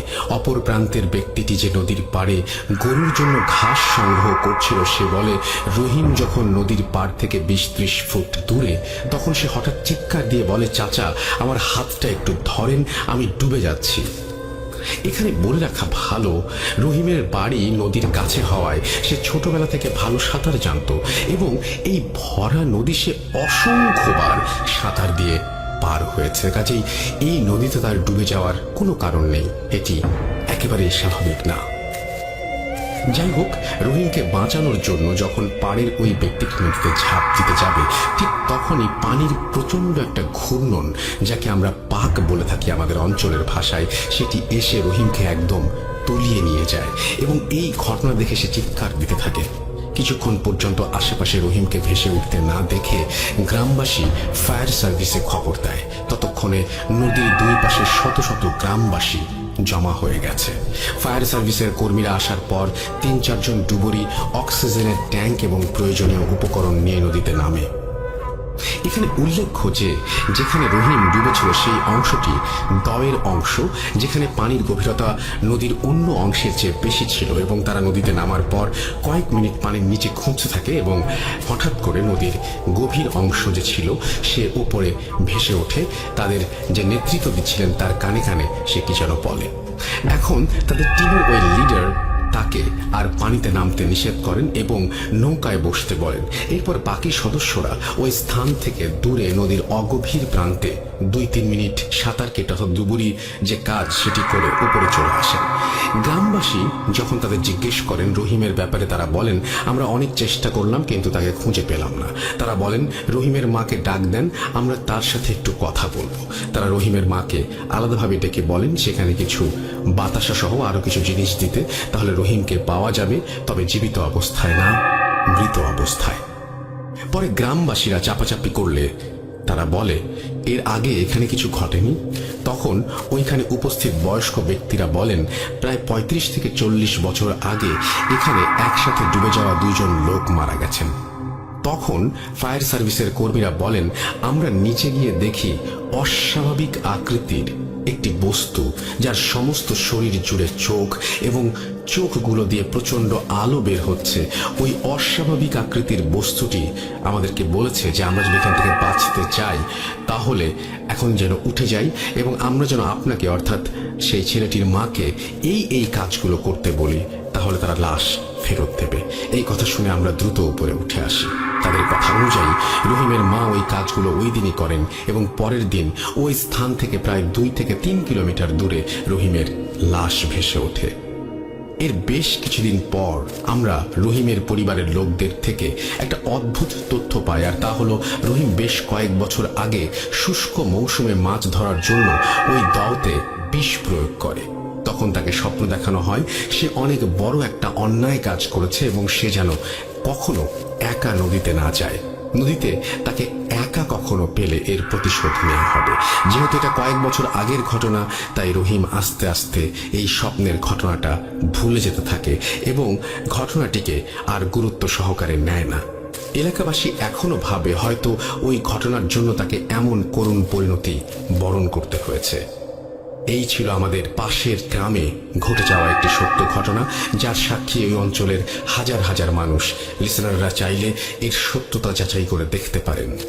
ধন্যবাদ রাসেল ভাই, সেই সঙ্গে ভূত.com-এর সকল লিসেনারকে। হ্যাঁ, আজকের মতো আবার কোনো একদিন সময় বের করে হয়তো আরো একটা ভয়ঙ্কর ঘটনা লিসেনারদের উপহার দেওয়ার চেষ্টা করব। নাম প্রকাশে অনিচ্ছুক, তাই আমি নামটি প্রকাশ করলাম না। তবে আপনাকে অসংখ্য ধন্যবাদ একটি ঘটনা আমাদের উপহার দেওয়ার জন্য, এবং আমরা এরকম ঘটনা আপনাদের কাছ থেকে আরো আরো আরো অনেক বেশি চাই। আর সেই জন্য আমাদের ইমেল করতে হবে। আমাদের ইমেল অ্যাড্রেস হচ্ছে russell.booth.com@gmail.com। আপনার নাম, ঠিকানা এবং ফোন নাম্বার সহ আপনার জীবনে ঘটে যাওয়া বা আপনার জানা সেরা ঘটনা লিখে পাঠিয়ে দিন আমাদের কাছে। ঘটনার শুরুতে অবশ্যই উল্লেখ করুন যে ঘটনাটি আপনি স্টুডিওতে এসে শেয়ার করতে চান নাকি আপনি চান আপনার ঘটনা আমরা পড়ে শোনাই। যারা দেশের বাইরে রয়েছেন তারা সরাসরি অডিও ক্লিপ পাঠাতে পারেন বা লিখেও পাঠাতে পারেন ঘটনাটি। এই ছিল আমাদের প্রথম ঘটনা। আশা করছি এই ঘটনাটি আপনাদের ভালো লেগেছে। যদি ভালো লাগে অবশ্যই কমেন্ট করে জানিয়ে দেবেন, যদি খারাপ লাগে সেটাও আমাদের জানাবেন, এবং উৎসাহিত করতে পারলে উৎসাহিত করবেন। আমি বলবো যে সমস্ত ঘটনা আমরা শুনি সেই সমস্ত ঘটনার একটা সময় আমি যখন ভূত FM করতাম তখন আপনাদের বলতাম যে ঘটনাটি যেখানে ঘটছে সেখানকার ছবি বা সেখান থেকে একটা ভিডিও করে আপনি পাঠিয়ে দিন, আমাদের একটা ছোট্ট ক্লিপ পাঠিয়ে দিন, যেটা আপনারা এর আগে আমার সাথে বহুবার করেছেন। সেটা আমরা এখনো চাই, এবং আপনাদের যাদের মনে আছে তারা অবশ্যই সময় সুযোগ পেলে যে জায়গার ঘটনা বলছেন সেই জায়গার ছবিটা দিয়ে দিবেন। অনেক সময় আপনারা কোনো এমন মানুষের কাছ থেকে শোনেন ঘটনা যারা হয়তো আমাদেরকে ইমেইল করেন না বা যারা হয়তো আমাদের সাথে কানেক্টেড না, তো সেই সমস্ত মানুষের সাথেও আপনি একটা ছোট্ট মানে আপনি ঘটনাটি তো লিখে পাঠালেন, ঠিক আছে, বা আপনি ঘটনাটি রেকর্ড করে পাঠালেন, ঠিক আছে, ওই মানুষটির ছোট্ট একটা ইন্টারভিউ, ভিডিও ইন্টারভিউ যদি আপনি পারেন, সেটাও আপনি আমাকে পাঠাতে পারেন। অনেক উপকার হবে আমাদের জন্য, অনেক উপকার হবে যারা শুনছেন তাদের জন্য। আপনাকে অনেক ধন্যবাদ, আবারও আপনাদের সবাইকে ধন্যবাদ এই ঘটনাটি শোনার জন্য। আমরা চলে যাব আমাদের পরবর্তী ঘটনায়। মালয়েশিয়াতে কেউ যায় পড়তে, কেউ যায় বেড়াতে, কেউ যায় ভাগ্যের সন্ধানে। আমাদের এবারে যে ঘটনাটা সেটা মালয়েশিয়ার একটি ঘটনা। পড়তে গিয়েছিলেন তিনি, যিনি ঘটনা পাঠিয়েছেন, সম্ভবত তার মামা এরকমই, এবং সেই ঘটনা সেখানে ঘটেছিল এবং সেই ঘটনাটা বেশ ভালোই লেগেছে আমার কাছে। বেশি বড় না, ছোট্ট একটা ঘটনা। আশা করছি যে আপনাদের কাছেও ভালো লাগবে এবং এরকম ভালো ভালো ঘটনা যদি আপনাদের কাছে থাকে তাহলে আমাকে পাঠাতে একেবারেই ভুলবেন না। আমি খুব খুশি হব এবং আমি অধীর অপেক্ষায় আছি আপনাদের দারুণ দারুণ সব ঘটনা পাঠানোর জন্য। এই যে একটু আগে আমরা আজকে শোটা শুরু করেছিলাম সুকান্ত মাইতির স্টোরি দিয়ে, কি চমৎকার না? এবং আপনাদের কাছেও ভালো লেগেছে আমি বিশ্বাস করি। তো এইরকম ঘটনা আমাদের আরো বেশি পাঠান, সেটাই আশা করব। চলুন শুনে আসি মালয়েশিয়ার এই ঘটনাটি। আসসালামু আলাইকুম রাসেল ভাই, আমি নীল ফরিদপুর থেকে বলছি। আশা করি ভালো আছেন, কারণ আপনি সবসময় ভালো তলেই থাকেন। সেই 2010 সাল থেকে আপনার ভূতফ্যান শোনা হয়, তো এখন .com শুনছি। তো আর আপনার উপস্থাপনা সত্যি বলতে অসাধারণ। ইনশাআল্লাহ আপনি অনুষ্ঠানটা খুব সুন্দরভাবে চালিয়ে যেতে পারবেন, এই দয়া করি। তো যাই হোক, আমি ঘটনায় চলে যাই। তো ঘটনাটা মালয়েশিয়া। তো মালয়েশিয়ার কুয়ালালামপুরের একটা ঘটনা আমি বলবো। তো ঘটনাটা ঘটে আমার চাচার সাথে। তো আমার চাচা মালয়েশিয়ার একটা প্রাইভেট ইউনিভার্সিটিতে পড়তেন। তো ওনার বাসা ছিল কুয়ালালামপুরে। তো কুয়ালালামপুর থেকে ওনার ভার্সিটিতে যেতে ট্রেনে 40 মিনিটসের মতো লাগতো। তো উনি সবসময় ট্রেনে যাতায়াত করতেন। তো ওনার নাইট সেশনে ক্লাস ছিল, তো উনি প্রতিদিন ঠিক মতো আসা যাওয়া করতেন। তো হঠাৎ করে একদিন ওনার রুটিনটা এমনভাবে চেঞ্জ করা হয় যে ওনার ক্লাস শুক্রবারে সকাল 9টা থেকে পড়ে যায়। তো ব্যাপারটা কথা বলে রাখি, ওনার বাসা থেকে সকালে ওনার ভার্সিটিতে যাওয়ার মতো আসলে কোনো ট্রেন ছিল না। তো উনি বেশ একটা বিপাকে পড়েছেন যে ওনার ক্লাসগুলো মিস হতে থাকে শুক্রবারে। তো এখানে ভাই ওনার একজন ফ্রেন্ড ছিলেন বাঙালি, যিনি ইউনিভার্সিটির পাশেই থাকতেন। তো উনি ওনাকে প্রস্তাব দেন যে উনি যেখানে থাকেন সেখানে একটা রুম ফাঁকা আছে, তো উনি চাইলে সেখানে থাকতে পারেন জাস্ট বৃহস্পতিবার 8টা। তো এর বিনিময়ে যে এই ভাড়াটা আসে, তো সেটা ওনাকে পে করতে হবে। তো বেশ লোভনীয় একটা প্রস্তাব, ভালো একটা প্রস্তাব, বেশ ভাড়াটাও বেশ কম ছিল। তো উনি কোনো কিছু না ভেবেই উনি রাজি হয়ে যান, কজ ক্লাসগুলো মিস হচ্ছিল। তো ওই রুমে উনি একাই ছিলেন। পাশের রুমগুলো সবাই 2 থেকে 3 জন করে থাকতো, বাট ওই রুমটা ফাঁকা ছিল। তো ওনার জিনিসটা বেশ খটকা লাগে যে এক রুম এভাবে গ্যাদারিং করে আছে, কিন্তু একটা রুম ফাঁকা আছে, তো এই রুমে তো তারা থাকতে পারে, কেন এই রুমটা ফাঁকা? তো যাই হোক, তো উনি সেভাবে চিন্তা করেন না। তো উনি রাত 12টার দিকে ঘুমিয়ে পড়েন, যেহেতু পরের দিন সকালে ক্লাস ছিল। তো উনি বেশ ঘুমিয়ে পড়েন। তো ওনার ঘুম ভেঙে যায় আনুমানিক 2টার দিকে। তো ওনার ঘুম ভেঙে যায়, মনে হতে থাকে যে ওয়াশরুমে, তো ওয়াশরুম অ্যাটাচ ছিল, তো ওয়াশরুমে মনে হয় যে কেউ একজন ওয়াশরুমে কেউ শাওয়ার নিচ্ছে। তো ওনার বেশ লাগে, কজ ওনার রুমের ডোর ভেতর থেকে লক করা ছিল যেহেতু। তো এখানে কোনো সম্ভাবনা ছিল না যে কেউ একজন বাইরে থেকে এসে ওনার বাথরুমের শাওয়ার নেবে। তো জিনিসটা উনি ঘুম থেকে উঠেন। তো উনি উঠে দেখেন যে বাথরুমে দরজাটা আটকানো বাইরে থেকে, কিন্তু বাথরুম লাইটটা দেখেন। উনি স্পষ্ট মনে আছে উনি লাইটটা অফ করে শুয়েছিলেন। তো এবং উনি বাথরুমের দরজা খুলে দেখেন বাথরুমের শাওয়ারটা ছাড়া। তো বাথরুমের শাওয়ারটা যেহেতু ছাড়া উনি দেখেন, তো ওনার বেশ খটকা লাগে। তো উনি ভাবেন হয়তো কোনো কলে সমস্যা ছিল, তো উনি শাওয়ার অফ করে দেন। তো অফ করে দিয়ে উনি এসে যখনই শুয়ে পড়েন, তো সবচেয়ে বিচিত্র জিনিসটা এখনই ঘটে ভাই। তো উনি খেয়াল করেন, উনি শুয়েছেন খুব সম্ভবত 5 থেকে 10 মিনিট হবে। উনি খেয়াল করেন ওনার খাটের সাথেই ভাই জানালা ছিল। তো জানালাতে উনি যেটা দেখতে পান, হঠাৎ করে সামথিং লাইক এ সার্কেল ওনার জানালার সামনে এসে পড়ে। তো এমন একটা সার্কেল, বিশাল বড় একটা সার্কেল, যেটা জানলা থেকে সবকিছু স্পষ্ট দেখা যাচ্ছিল, এবং সার্কেলে পুরো রুম দিনের মতো আলো হয়ে যায়। দিনের মতো আলো হয়ে, তো উনি হতভম্ব হয়ে যান, এটা কি হয়েছে। তো উনি দেখতে পান জানালা থেকে কোনো কিছুর মতো একটা হাত, দুইটা হাত, বেশ কালো ভ্রমশ দুইটা হাত ওনার দিকে এগিয়ে আসছে, এবং এগিয়ে এসে ওনার পা দুইটা টান দিয়ে ধরে। তো উনি বেশ লম্বা ছিলেন, তো উনি শুয়েছিলেন খাটে, এবং খাটের সাথেই জানলাটা ছিল, তো এসে ওনার পাটা ধরে ফেল। তো উনি ভয়ে আল্লাহ নাম নিতে থাকেন এবং আয়তাল কুরসি পড়েন, এবং উনি ফোনে একটা সূরা ছেড়ে দেন, এবং কিছুক্ষণের মধ্যেই তিনি দেখেন যে আসলে কিছুই নেই। তো উনি সর্বপ্রথম ভাবেন হয়তো হ্যালুসিনেশন হতেই পারে। তো উনি ওই দিন রাতে এই ঘটনাটা ফার্স্টে কারোর সাথে শেয়ার করেন না। তো উনি যাই হোক বেশ সুন্দরভাবে ঘুমিয়ে যান। তো পরের বৃহস্পতিবারে কাহিনী ঘটে। তো উনি কাহিনীর কারোর সাথে তখন পর্যন্ত কারোর সাথে শেয়ার করেননি। তো পরের বৃহস্পতিবার যে ঘটনাটা ঘটে, উনি রাত ওই দিন উনি খুব দেরি করেই ঘুমান। ওনার ঘুমাতে ঘুমাতে রাত 1টার মতো বেজে, 1টা-1:30 বেজে যায়। তো ওইরকমই রাত 3টার দিকে ওনার ঘুম ভেঙে যায়। রাত 3টার দিকে ওনার ঘুম ভেঙে যায়। তো ওনার ঘুম ভেঙে যায়, তো উনি চোখ খুলে যেটা দেখতে পান, একটা বিভৎস দৃশ্য দেখতে পান। উনি দেখেন ওনার মাথার উপরে যে ফ্যানটা ঘুরছে, তো ফ্যানের উপরে একটা অবয়ব, একটা ছায়ার মতো বসে আছে ঠিক ফ্যানের পাখার উপর, এবং জিনিসটার পা অস্বাভাবিক রকমের লম্বা। জিনিসটার পা প্রায় ওনার গার সমান চলে এসেছে, এবং জিনিসটা উপর হয়ে ওনার দিকে তাকিয়ে আছে। তো উনি একটু ভেবে দেখেন একটা জিনিস, আপনি রাতে ঘুম থেকে উঠে দেখলেন একটা জিনিস ফ্যানের উপর বসে আছে এবং পুর হয়ে আপনার দিকে তাকিয়ে আছে। তো উনি অন্ধকারে যতটুকু দেখলেন, উনি মুখটা বেশ বোঝা যাচ্ছিল না, যেহেতু অন্ধকার ছিল, বাট উনি দেখলেন যে জিনিসটার চুলগুলো বেশ বড় বড়, এবং একটা সাদা টাইপের একটা জামা পরা ছিল। তো উনি এটা দেখে উনি জোরে একটা চিৎকার দেন। তো উনি যখন চিৎকার দেন, তো ওনার পাশের রুম থেকে, পাশের রুমে একজন বাঙালি ছিল এবং 2জন পাকিস্তানি, এবং আরেকজন ছিলেন উজবেকিস্তানের। তো যাই হোক, তো ওনারা সবাই দৌড়ে চলে আসেন। তো ওনারা দৌড়ে এসে দেখেন যে দেয়ার ওয়াজ নাথিং।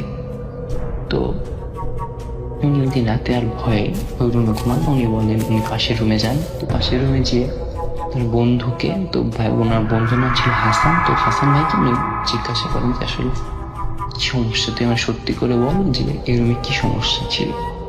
তো ভাই হাসান ভাই যেটা বলে, উনি বলেন আসলে ওনারা ওখানে বিল্ডিংতে ওঠার আগে এইখানে একটা ছেলে থাকতো, ছেলেটা সম্ভবত টার্কিশ। তো টার্কিশ একটা ছেলে থাকতো রুমে। তো একদিন হঠাৎ করে ছেলেটার রুম থেকে চিৎকারের আওয়াজ আসে। তো লোকজন ভাবে যে হয়তো এমনি, লোকজন যে দেখতে পায় যে দরজার বাইরে থেকে আটকানো। তো যারা ছিল তারা হয়তো ভাবেন যে তেমন কিছুই না। তো যাই হোক, তারা কেউ পাত্তা দেন, তারা দরজা খোলারও চেষ্টা করেন। তো এরকম 1 থেকে 2 দিন পার হয়ে যায়। তো ভেতর থেকে একটা বাজে একটা স্মেল আসতে থাকে রুমের ভেতর থেকে, যে একটা মনে হয় কোনো কিছু একটা পচে গেছে। তো এরকম সামথিং লাইক দ্যাট, এরকম একটা স্মেল আসে। তো তখন লোকজন সত্যি ভয় পেয়ে যান। তো বলে রাখি, বাসার মালিক ছিলেন একজন চাইনিজ ভদ্রলোক। তো উনি আশেপাশে কিছু লোক দরজাটা ভাঙেন।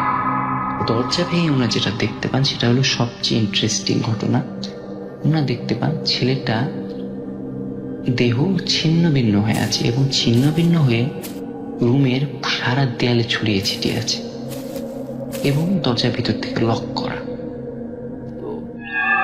এই কাহিনী যদি জানাজানি হয়ে যায়, তাহলে এই রুম কেউ ভাড়া নিত না। তো এর জন্য ওনারা নতুন করে সব প্লাস্টার করেন, এবং এই কাহিনী বেশি লোক জানতো না। কিন্তু সমস্যা, এই কাহিনীর পর থেকে ওই রুমে ভাই কেউ থাকতে পারে না, এরকম সবাই বিভিন্ন সমস্যার সম্মুখীন হতো। তো এরপর আমার চাচা ওইখানে আরেকটা বাসা ভাড়া করেন।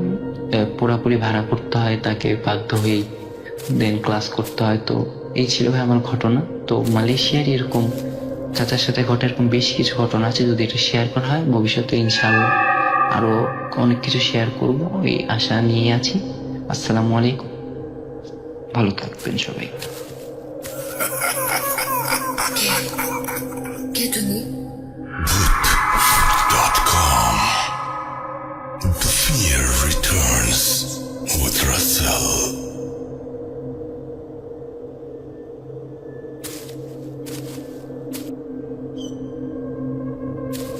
আরও একবার ফিরে এলাম আরও একটা ঘটনা নিয়ে। এই ঘটনাটা অনেক আগের এবং এই ঘটনাটা একটা ফাঁসি নিয়ে।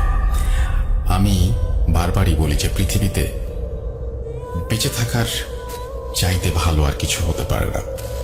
সুতরাং আমরা কেউ যেন নিজের জীবন নিজের হাতে শেষ না করি। যাই হোক, ফাঁসির ঘটনায় যাব এবং আপনাদের এই সমস্ত ঘটনা যদি আপনাদের কাছেও থাকে অবশ্যই আমাকে পাঠাবেন।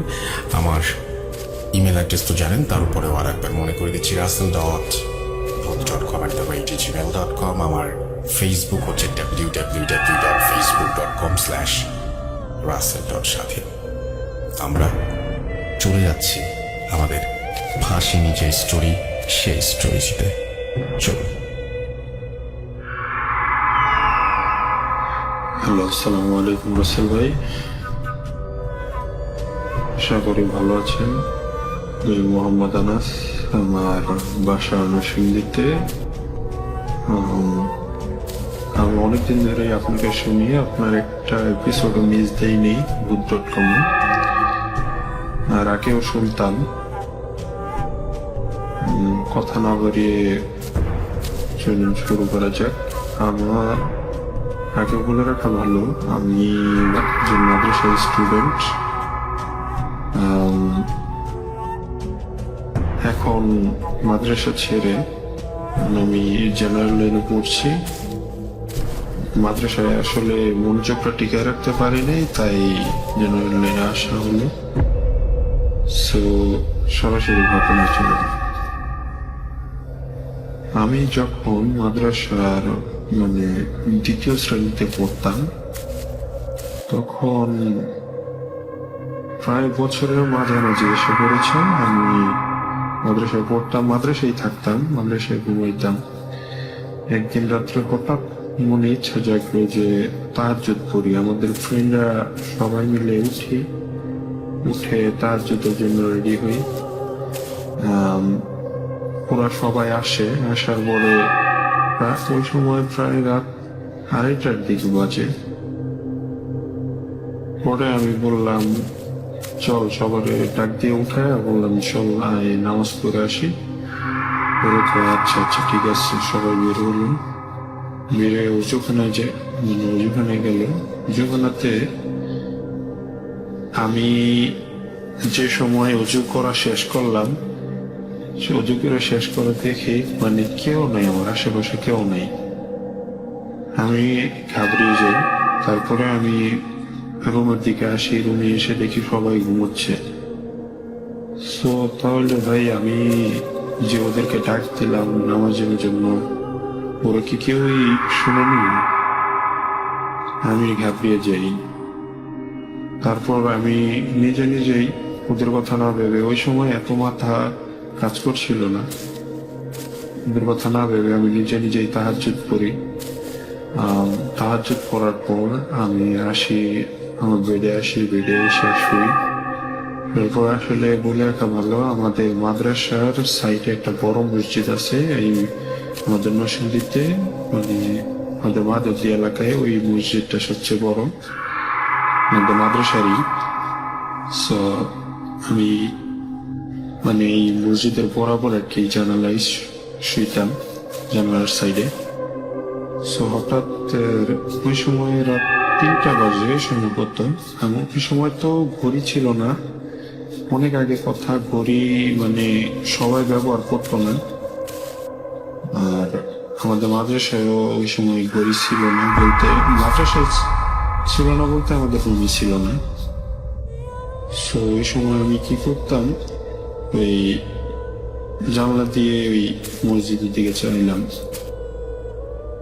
অনেকক্ষণ চেয়ে থাকার পর হঠাৎ দেখি মসজিদের মাঝে একটি ফাঁসি দেয় না, ওই ফাঁসি কাষ্ট হয়ে গেল।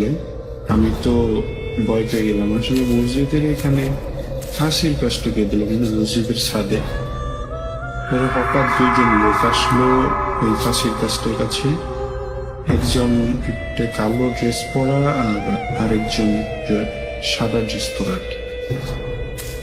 সো আমি ভয় পেয়ে যাই যে এত রাতে কালো ড্রেস আর সাদা ড্রেস পরে কে, আর জানি তো মাদ্রাসায় একটু ভূতের কথা বেশি হয়। আমি ভয় পেয়েছিলাম যে ওরা কি ওইটা কিনা, মানে একটু আদার ছেলে কিছু কিনা। সো হঠাৎ মানে আমি একটা জিনিস লক্ষ্য করলাম, ওদের মুখটা জলমল করছে। আমি তো মানে যা দেখলাম ভাইয়া, তা দেখার জন্য মোটো প্রস্তুত ছিলাম না। দেখলাম ওরা সেম আমার চেহারার। আমি ভয়ে ভাইয়া আমি মানে তবু দেখতে থাকি, মানে আমি হাত পাও রাখতে পারছিলাম না। সো পরে দেখলাম যে ওই কালো যেই ড্রেস পরা যে আমার মানে আমার চেহারার অবয়বটা, ওইটা সাদা ড্রেস পরার অবয়বটাকে ফাঁসি দিয়ে দিল।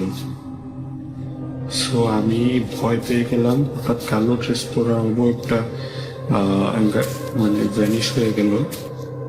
পরে সাদা ড্রেস পরা অবয়বটা আমার দিকে তাকালো। আমি তো ভয়ে ভাইয়া কি বলবো, আমি ভয়ে ভিতরে মানে চোখও বন্ধ করতে পারতেছি না, এতটাই ভয় পেয়ে গেছিলাম।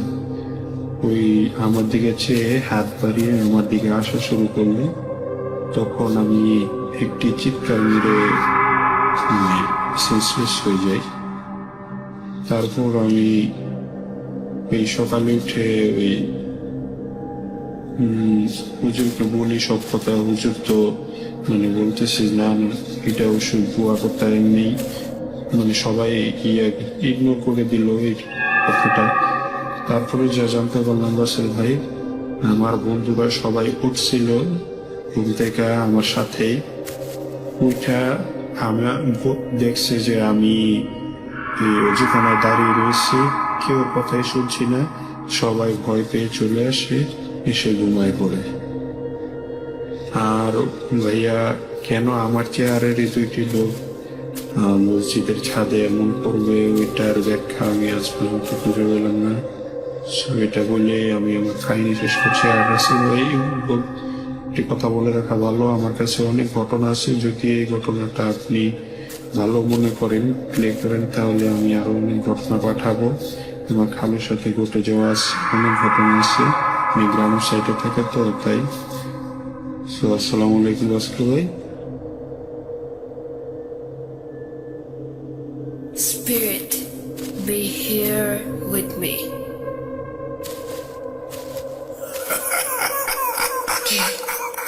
কে তুমি?